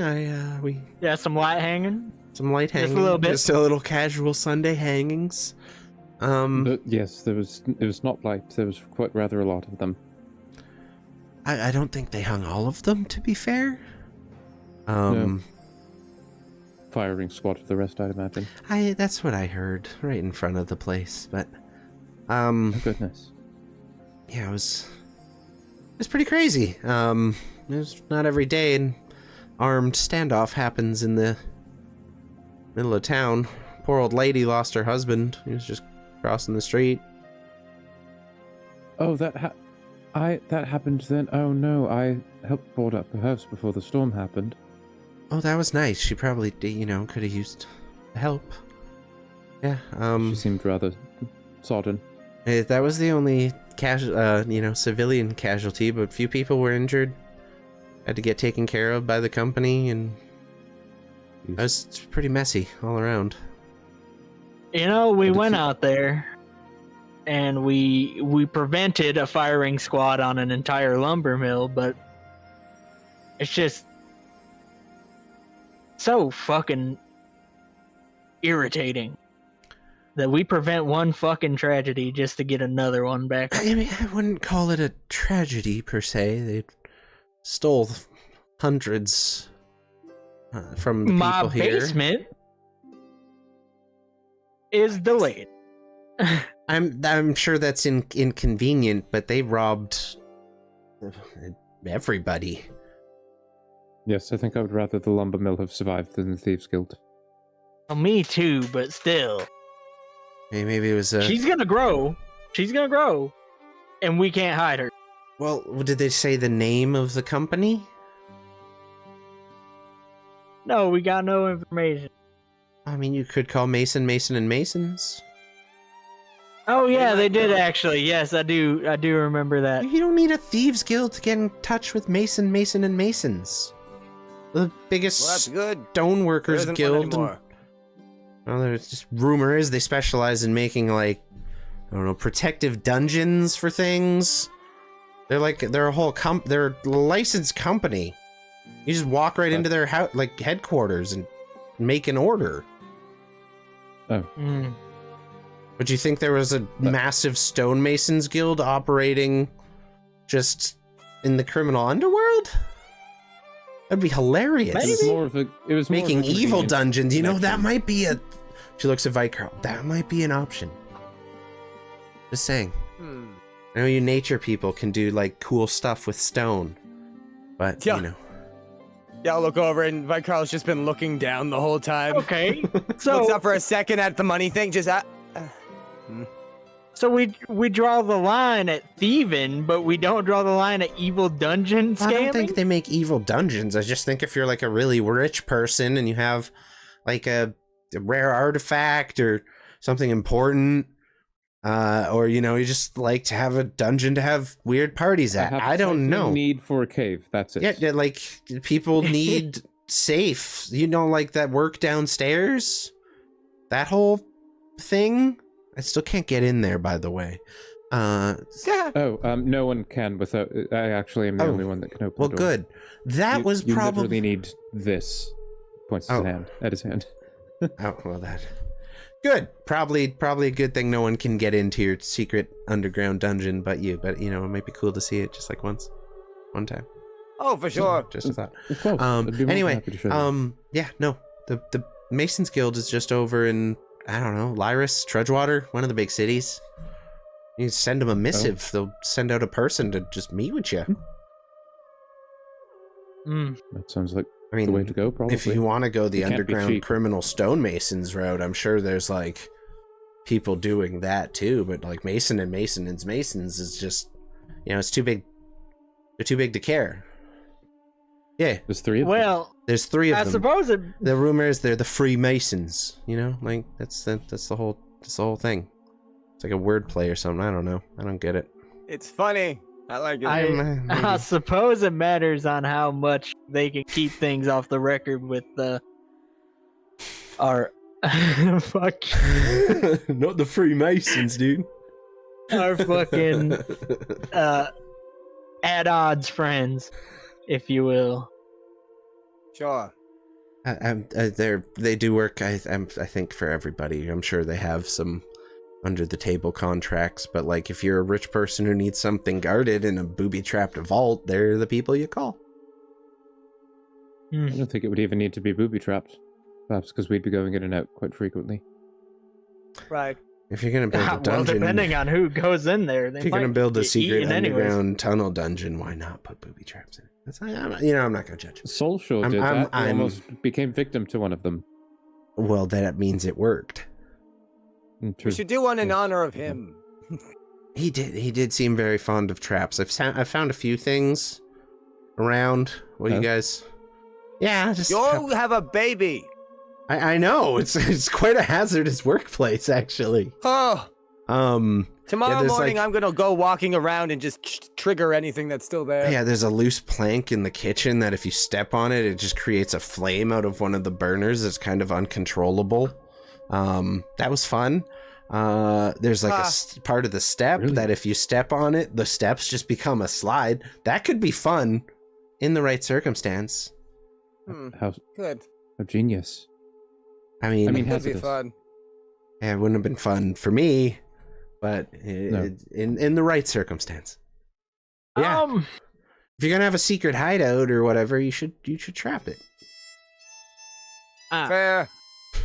Yeah, sure. I suppose. I guess I don't expect a whole lot to happen when anyone that goes down there that isn't us would probably just get swallowed whole. Well, in halves. I mean, well, right now probably. Have you noticed? She's like, that's fair. But have you noticed an abundance of dragons around? Not very. That's because usually people kill them. Yeah.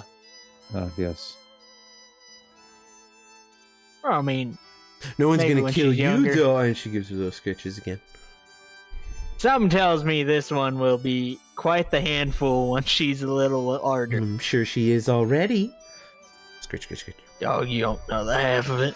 Violet looks he says that in draconic under his breath. Violet looks at you. What was that? Nothing. I thought so. At all. And it just goes back to light occurring. Just kind of gets a bit of a worried look on his face. Yeah. Aren't full-grown dragons like 50 to 60 feet tall or long? Now you see why I need a cave. Very, very large cave. Sure. Yep. And that's why you call Mason and Masons. I just can't wait till she gets big enough to start dropping scales. We're not. We can't We're gonna tell her scale. I mean, the cave far is going away to be people. Exorbitantly expensive. Oh, it's gonna be great. We're gonna have to pay for it some way, and she's gonna do it with her scales.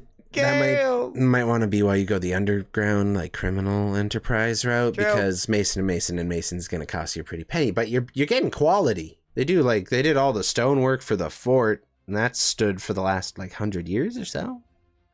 Sure. Not sure when that went up, actually. But it's pretty sturdy now. All right, bye, Carl. I need you to understand.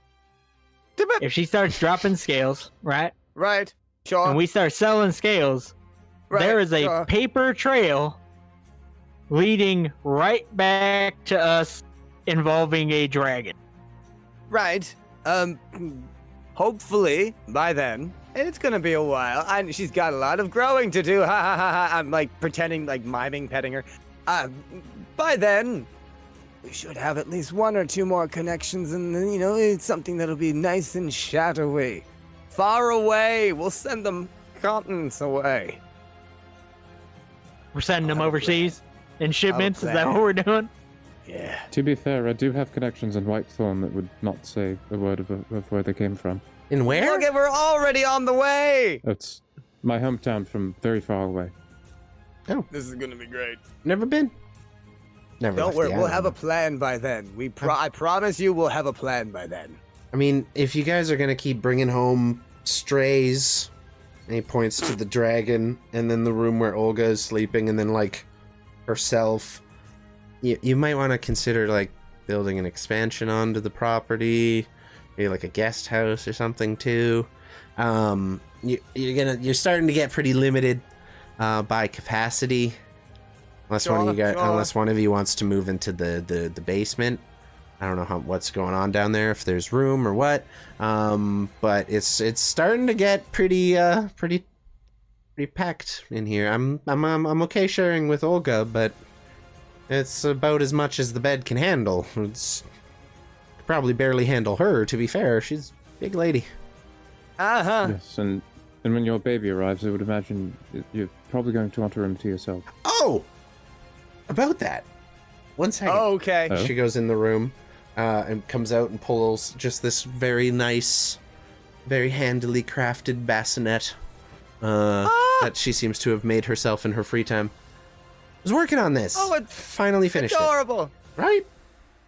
That's beautiful. Get Looks out. nice. I'm just going right over to it, picking it up. Just Oh, look at it. be careful.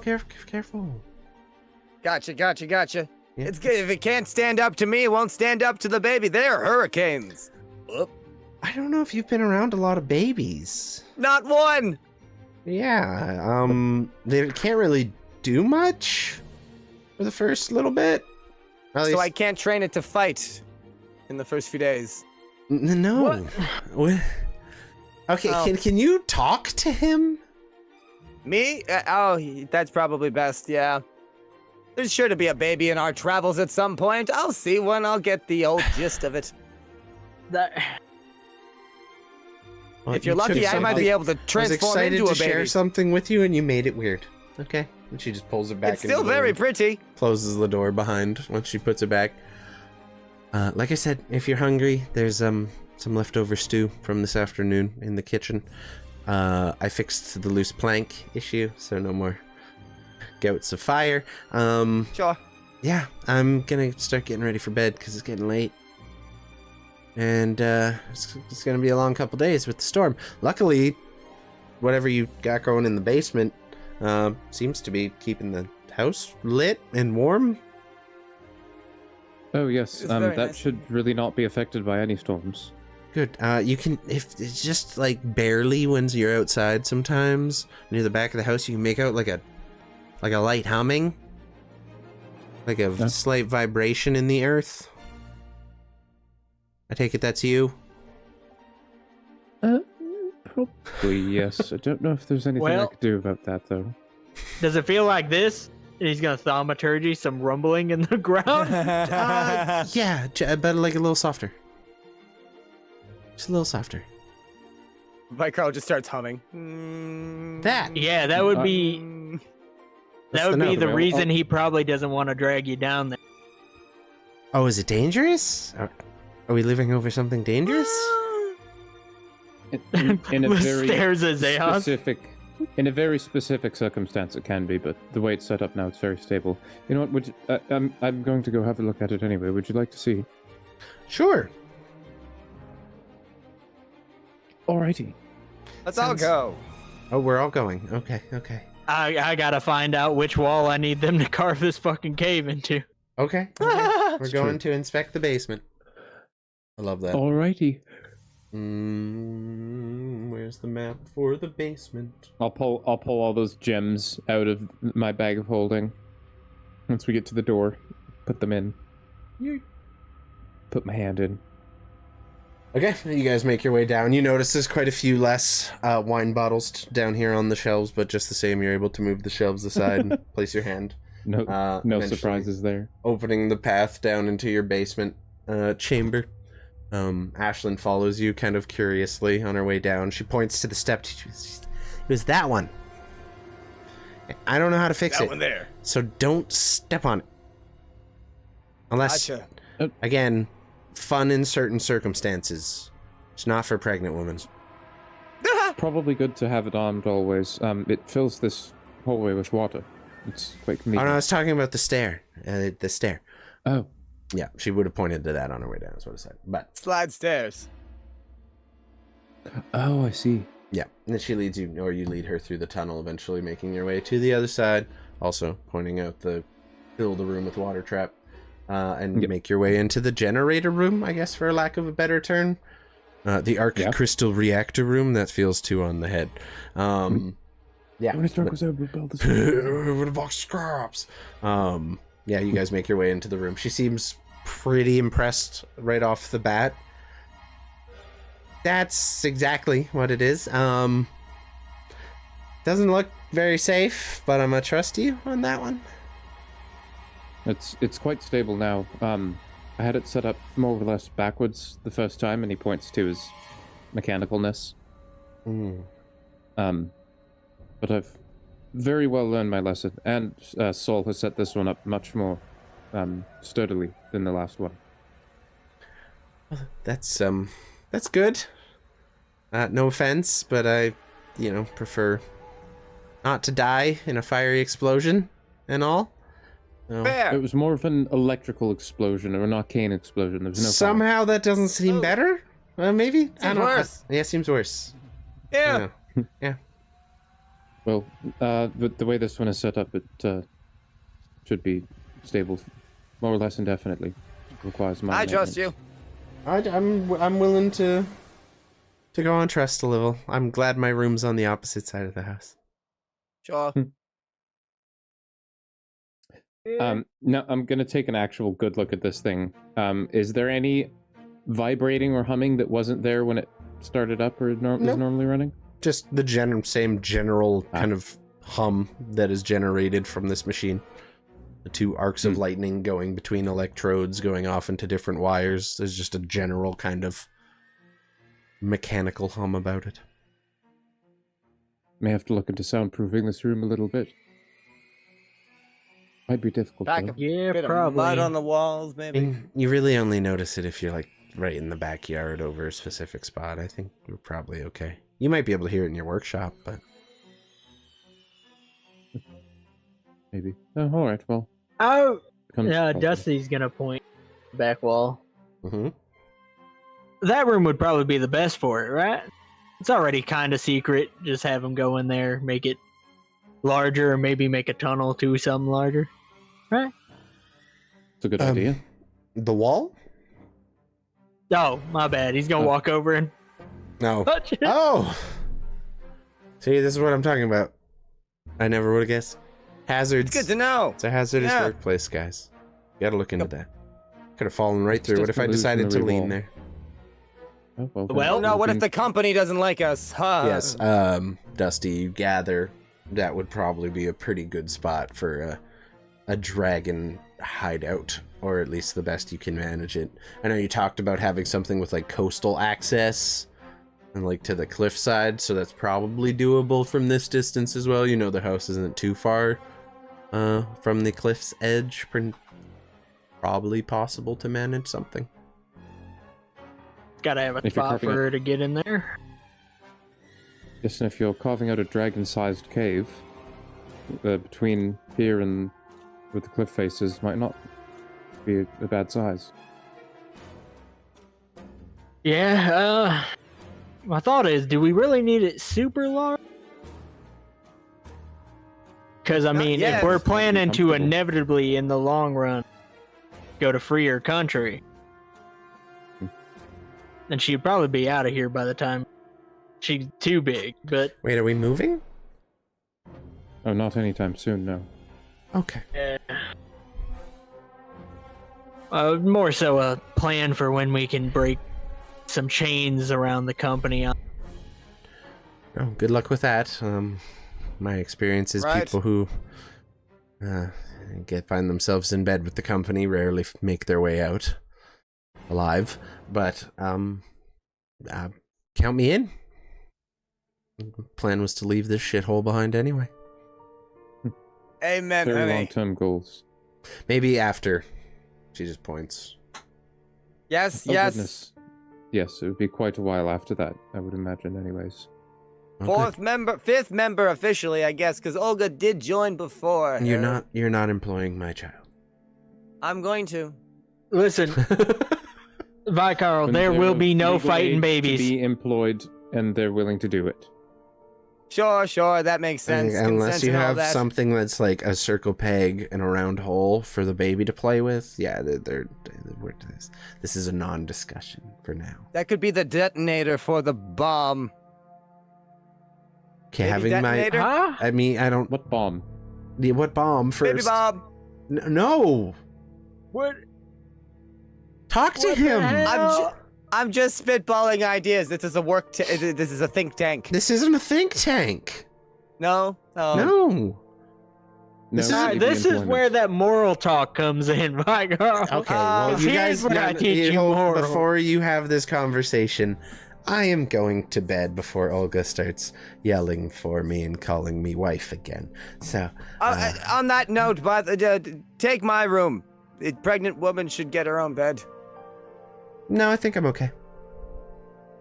Okay. I was gonna say, the more you stay in that bed with Olga, the more she will think of you as her wife, specifically. Probably. Okay. All right. As long as you know what you're setting yourself up. There's a brief moment where you think to yourselves, like, oh, okay. As she's walking away, Vyron's just like, Thank you for the hydrator. Aye. You get the gist of what is being said. She was kind of... sure, she needs a daddy for the little one. She's just comfortable. Just Olga's comfortable. would be one She's a hell of a big, daddy. big, warm lady. Hey, kid's gonna have two parents after. Mazel tov. Don't get ahead of yourself. It just makes her way upstairs. I like Hell that yeah, pairing. Baron. I thought she was already out It's of not a earshot. pairing. It's just cozy. It's the middle of a storm. It's kind of scary. Don't think too much of it. We Makes her way won't. upstairs. It's not us thinking too much of it that you gotta worry about. We're fine. Makes her way upstairs. Bum, bum, bum, bum. And listen, he's gonna lean into him. Y'all ever thought about what it'd be like to try to break up with a giant? Hell of a What? system you gotta work out. Yeah. You have to leave like a scavenger hunt for them. You'd get 6 towns over by the time they find that last letter. Yeah, sure. This is all That's if just they things can't have to do track if you because broke up. they're a giant woodswoman. This is true. Oh, goodness. This is very true. Well, this is all But practice yes, for if y'all Vyron, ever have to break up with me. Hey, I do think she's saying that she wants us to stop talking about employing her child. I get it. The joke's gone too far, sure. Once the baby's here, though, I am going to get it a little shirt with our logo on it. I hope that's okay. Is that too far? Best employee I on the guess. back? No? Okay. No, nothing to do with work, like Coral. Sure. I'm finding the line. I was raised in the Maybe. woods. so I was thinking about other things with this, with our place here. What if we called Sure. it the vacuum? Home of the suck. Vacuum.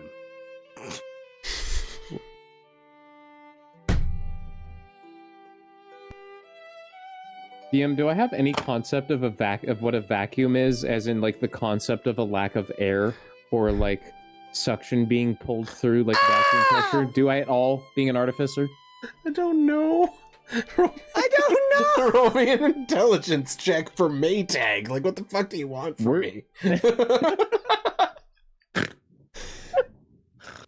Roll for Roomba.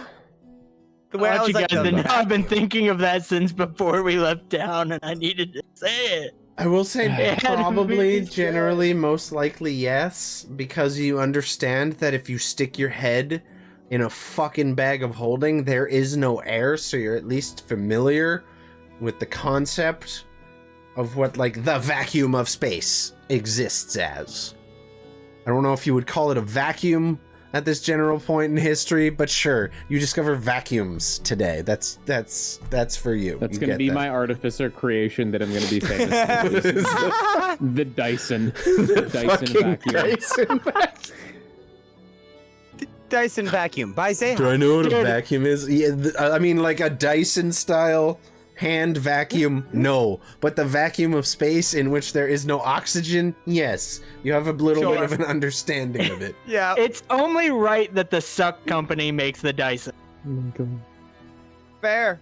I'm so Just glad I saying. opened that can of We had worms. opportunity. Oh, you'll get yours for it. Don't you worry. If Masons is all stonework, I guess. I yeah. feel like we have to have a market here. Yeah. We're all bone work.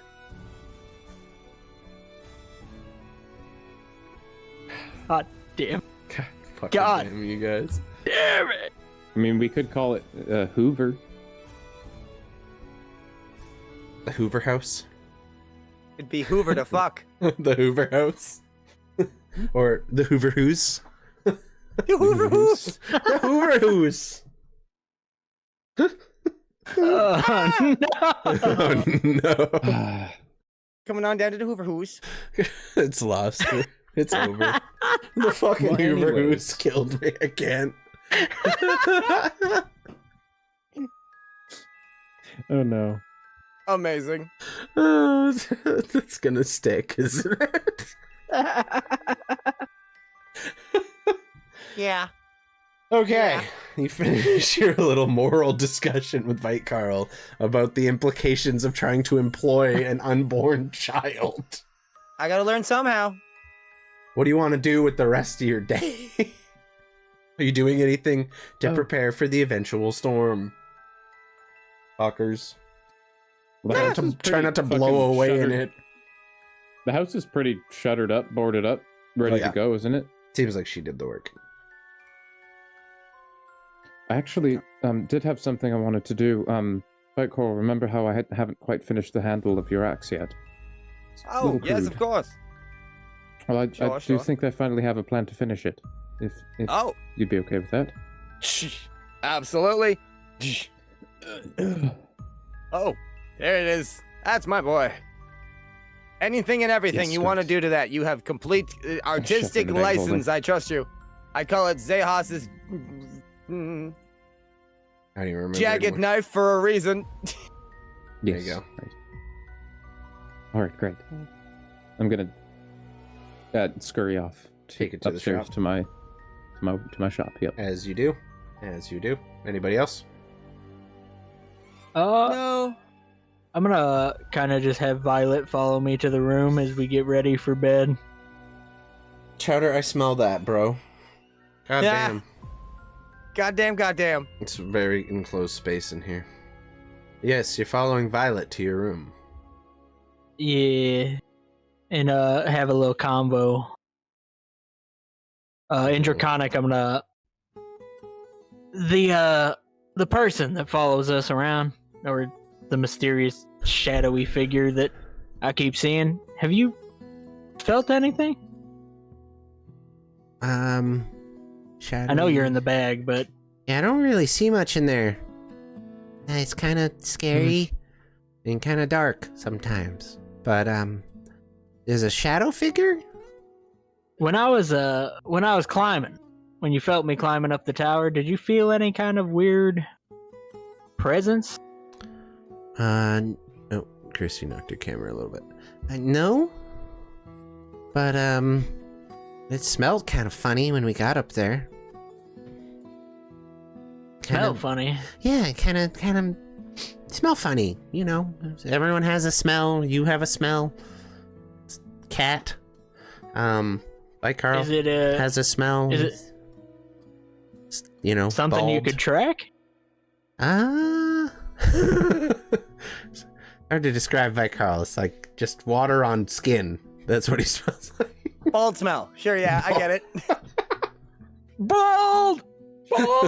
Bald! Smells like reflections. Track it maybe if there was like a consistent trail of it, but it kind of just was right there and that's it. I haven't smelt it anywhere else. But maybe, yeah, I could try if you found like a spot. I can tell you it smelled kind of like rock and ash. Rock, a little and smoky. Ash. Yeah, like I don't know how to. I don't. That's really all I got. The smoke could be from the gun he has. That could be. Yeah, but I'm used to the smell of that. It's similar, kind of similar, but I don't know. It's a little stronger, maybe. I guess if he pops out, I'll just have you pop your head out, maybe see if you notice anything that I'm not seeing. I mean, just give me a heads up when he's close, and I'll try to sniff him out. It's not really what dragons are known for, but I can try my best. Yeah, He smelled smoky. It was just smoky up there, like more so than what I'm used to with you. Fair enough. I guess that's a problem to figure out for another time. Just let me know if he's close, and I'll do what I can. Yeah, there was some leftover soup that Ashlyn mentioned. Oh, really? Scoop out some bowls for us. Please? Yeah. Starts get to it before bouncing. It would be really, really awesome if you got to it right now. That's where I was headed. Yep. It was a long day. It smelled like seawater and dead things. The snack sounds good. I need to wrap that. And he's gonna point towards the gash that she's got on her. Oh, yeah, okay. It does sting a little. Yeah, I gotta wrap myself too. As he points. Okay, well, we'll be samesies. Very well, we will twin. Sure. I get a patch, you get a patch. That's cool. We need to stop getting patches. Here's what we need. That would be nice. But, it's my job to protect you, and that's what I'm gonna do. I feel like we both have things a little twisted. Really? I feel like I have to protect you, but sure. I'm a dragon. She kind of bristles her spines along her back. You hear the clinking of the amethyst spines as she does so, kind of pridefully. There's a little pride there already starting to blossom. Yeah, and because you're a dragon, I feel like I have to keep you safe. A cat keeping a dragon safe. That makes sense. Yeah, cat with a gun keeping a dragon. It kind of really makes the difference then, does it? Okay. Well, I'm learning new things every day. I mean, I doubt a house cat would keep you safe, but sure. Yeah. No, but they are delicious. How many have you eaten? What the hell have you been doing? There's some strays around, and I get hungry at night while you're sleeping sometimes. You can't just eat the stray cats. What else am I gonna eat? Not cats. I can't exactly make stew by myself. I rely on you for that. Squirrels and stuff in the they're not woods. very filling. They're all bones and tail. There's porcupines around at some point. They're kind of spiky. They also might have a vendetta. What would you do to porcupines? You know what? I won't ask you about house cats if you don't ask me about porcupines. Okay, deal.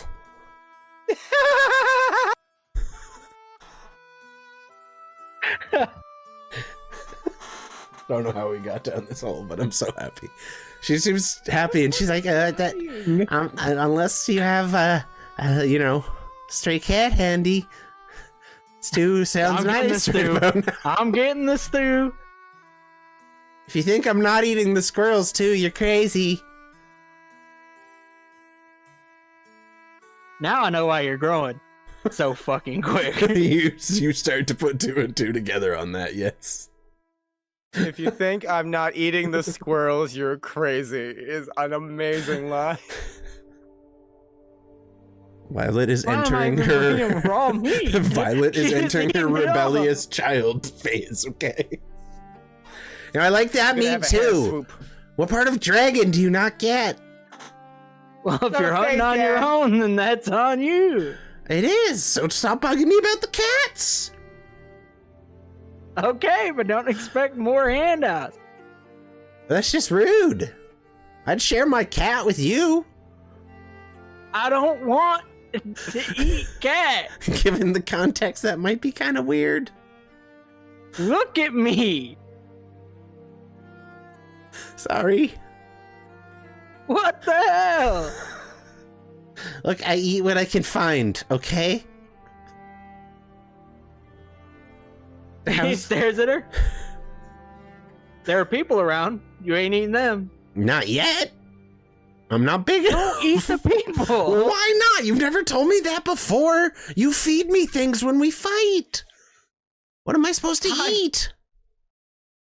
You're setting weird precedents here. I'm having trouble keeping track. If they're dead, and I say it's okay, sure. Okay. I'm having trouble seeing the line here. There are certain things that are not socially acceptable. Okay, the cats were just 2 of them, and it was when we were in the other place, okay? There's no cats here. Other than you. You don't count. You ate the lumber people's cats? Well, them and the fort people's cats, too. I mean, just a couple. Just a couple, I swear. Alright, how about we limit it to... whatever I can find when I'm hungry. To animals in the forest, like squirrels, rabbits, deer, hogs. Those take a lot more work. Well, a hunt for a reason. Okay, fine. I feel like we could have avoided this whole conversation if you had explained any of this to me before.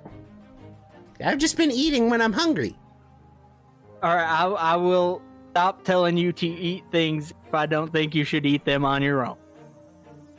Okay. No more cats. What if they're being really mean and we have to kill them? Well, then typically they're going to be very large cats, and that I won't mind. Even better. Not people's pets. So you wouldn't... I'm confused. Okay. Listen, it's a weird... There's a line. Fucked up.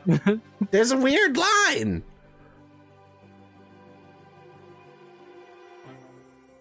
It's the level of humanity that matters.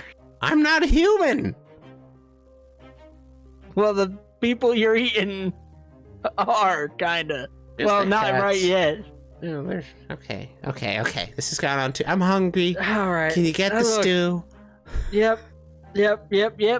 I'm getting stew. Stew that is not made of cat. That you know of. Were you here when it was cooked? I'm positive it's not made of cat. You're probably right. Not the He's dragon gonna go out the door and grab the stew. This conversation. Baby hungry. She just kind of begins making her spot comfortable on the bed as usual. Dude, the fucking puberty talks suck. That was amazing. You go and get some stew for you and Violet at this point, who is beginning to, like, you know, mature with time. She's getting a lot bigger. She's growing fast. So are you, in a lot of ways. You're getting more powerful, and it seems as you do, so too does she. With that comes a whole new slurry of problems, apparently. Oh, Puberty. no. It's like 10 years old. They're self-aware enough to be assholes. But you return with some stew, and you and Violet kind of enjoy a meal amongst yourselves. Vikar, are you doing anything before bed? No, nothing too wild. I'm gonna make sure that I'm gonna just do a quick walk around, make sure everything's all boarded up like it should be, because I don't know Olga as well as the other two. And then once that's all good, I'm gonna head straight to bed. Okay. It seems like everything is fairly well boarded up. Roll me a perception check real quick, just to make sure. Whoop. 10. As far as you can tell, the windows and doors are boarded up as much as they can be. Okay. You kind of hear a somewhat heated sounding discussion coming from Dusty and Violet's room in a language you don't understand, but there's just like fast talking, if you will. You've heard Dusty speak Draconic enough times to recognize it at this point, and it sounds like they're having quite a spirited discussion. Nope. Violet's getting a talking to. Alright, well, if everything's all good here, I feel like I can probably go into bed. I'm just gonna quietly go up to his room. Fair. You make your way to the corner bedroom, I believe, of the house.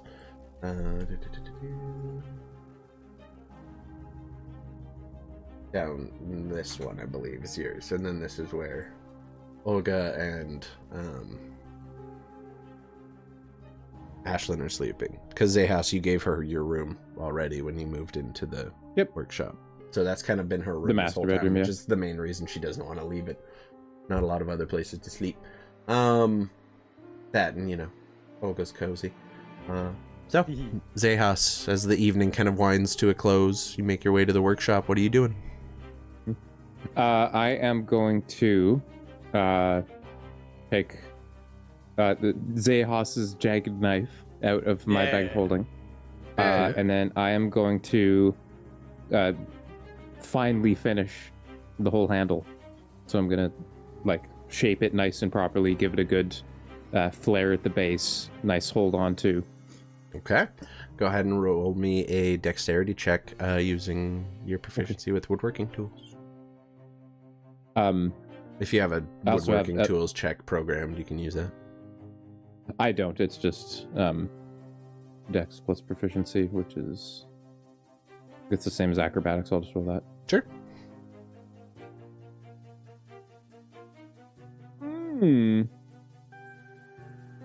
Not very good. Not very good. You begin working on the handle, and you kind of get into the rhythm, and then you start kind of getting lost in thought from time to time and distracting yourself from your work a little bit, just thinking back over everything that has kind of occurred up to this point and the multitude of paths that are beginning to kind of spread out before you, waiting for you to choose which you're going to follow. It seems like the party at least has a pretty good idea of what they would like to do. But you kind of you lose yourself in thought a little more than you would have wanted to, and find after a while you've actually kind of whittled too much away from the handle a little bit, and might have to reshape it entirely, if not replace the handle completely. I think about that. But then I see all the whittlings that I have on the ground, and I'm going to attempt, before I completely scrap it, to mend them back onto the handle in a nice enough texture that it'll still be grippy. I will say make me an Arcana check to do that. Because that is not replacing something that's broken, that is replacing wood shavings that you have literally shaved away from this thing. It is doable with the spell, but it will be difficult. It'll take a while, if I even roll good enough. You haven't had the best rolls today. There you go. That's pretty good. So you feel like you're really pushing the limits of what this can achieve. But with some hard work and finding the pieces you need, and kind of laying them in one by one, repeatedly casting this for over the course of probably an hour at that point. Like, it takes you quite a long time to do. You manage to get it back to a point that it is probably more comfortable than it was when you first started. You do leave out some of the pieces that you took off just to not completely undo the work you have done. And while that is probably the bulk of the work you'll be able to get done tonight, based on the time you spent whittling and kind of thinking and then repairing it afterward, you managed to get the axe to a state where looks marginally more comfortable, but it's not quite at the place you want it to be. Probably take another night's work or two. Yeah. Zayhouse probably thinks he's going to restart on the handle, but that'll be next time. Fair. And as you kind of just sitting there repairing this and working away on it, trying to make it as comfortable for Vykarl as you can, you're occasionally just lit up through the window, through the small slits in the wood by the flashes of lightning outside and the resounding cracks of thunder. You hear the wind whistling through what few small gaps in the planks there are. And as you just sit there working on this tool for Vykarl, kind of end up just looking at what you ended up making. That is where we will call the session for today. Just as the evening comes to a close and everyone takes their rest, feels like a good closing point, and we've been going for almost 3 hours and 10 minutes. So that will be it for today, everybody. We'll be back next week and probably a little more in the flow of things, but we got unhinged today, but that's fine. We had fun. I enjoyed it. So much fun. Thank you guys for joining us. We very much appreciate it, and we will look forward to seeing you next time. While I find someone to raid out upon, I'm going to pass the floor over to the boys to say something. They don't have, whatever you want. It could be just an inspirational quote. Whatever. Ryan, you start. What you got going on at the Purple House, buddy? Gobble me, swallow me, drip down the side of me, quick jump out for you, let it get inside of me, come on over to the Purple House. That's where you got to be. Everything you want. It's fun. It was almost good. I had flow for a second. I promise you, I will come back with that next Monday. Yeah, you got this. We all believe in you, of course. That's all I need. Belief. JT, what do you got to say to the people? Come back next Monday. Come watch us play some fucking D&D. Come hang out with us. Be good people and.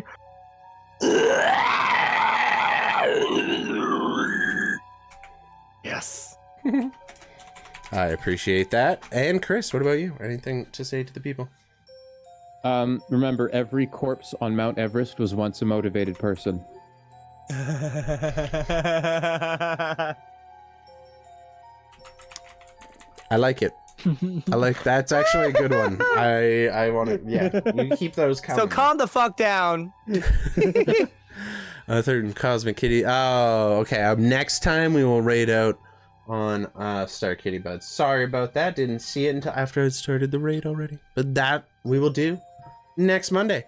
Thank you everyone for joining us. Y'all know the whole spiel. It's a crazy world right now. Everyone be good to each other. Stand up to evil where you see it, and do your best to make the world a better place than it was when you got here. In the meantime, y'all, like I said, be good to each other. I have been Rusty. These have been my friends. And you all have been awesome, as always. We'll see you next time. Bye-bye. Hey, everybody. I'm Rusty Tonics. Thank you again for coming by the stream or checking this video out on YouTube. It means a lot to us over here at the Apothecary, and it's always a pleasure to share our D&D games with all of you. If you're interested in catching them live, you can see us every Monday at 6 o'clock Eastern on Twitch, or every Friday after the stream comes out on YouTube on demand. Feel free to check it out, drop a follow, drop the subscription, or whatever you want to hit that subscribe button so you can be notified whenever our videos are coming out. And yeah, I hope you all have a good day. Keep being good to each other, and I'll see you next time.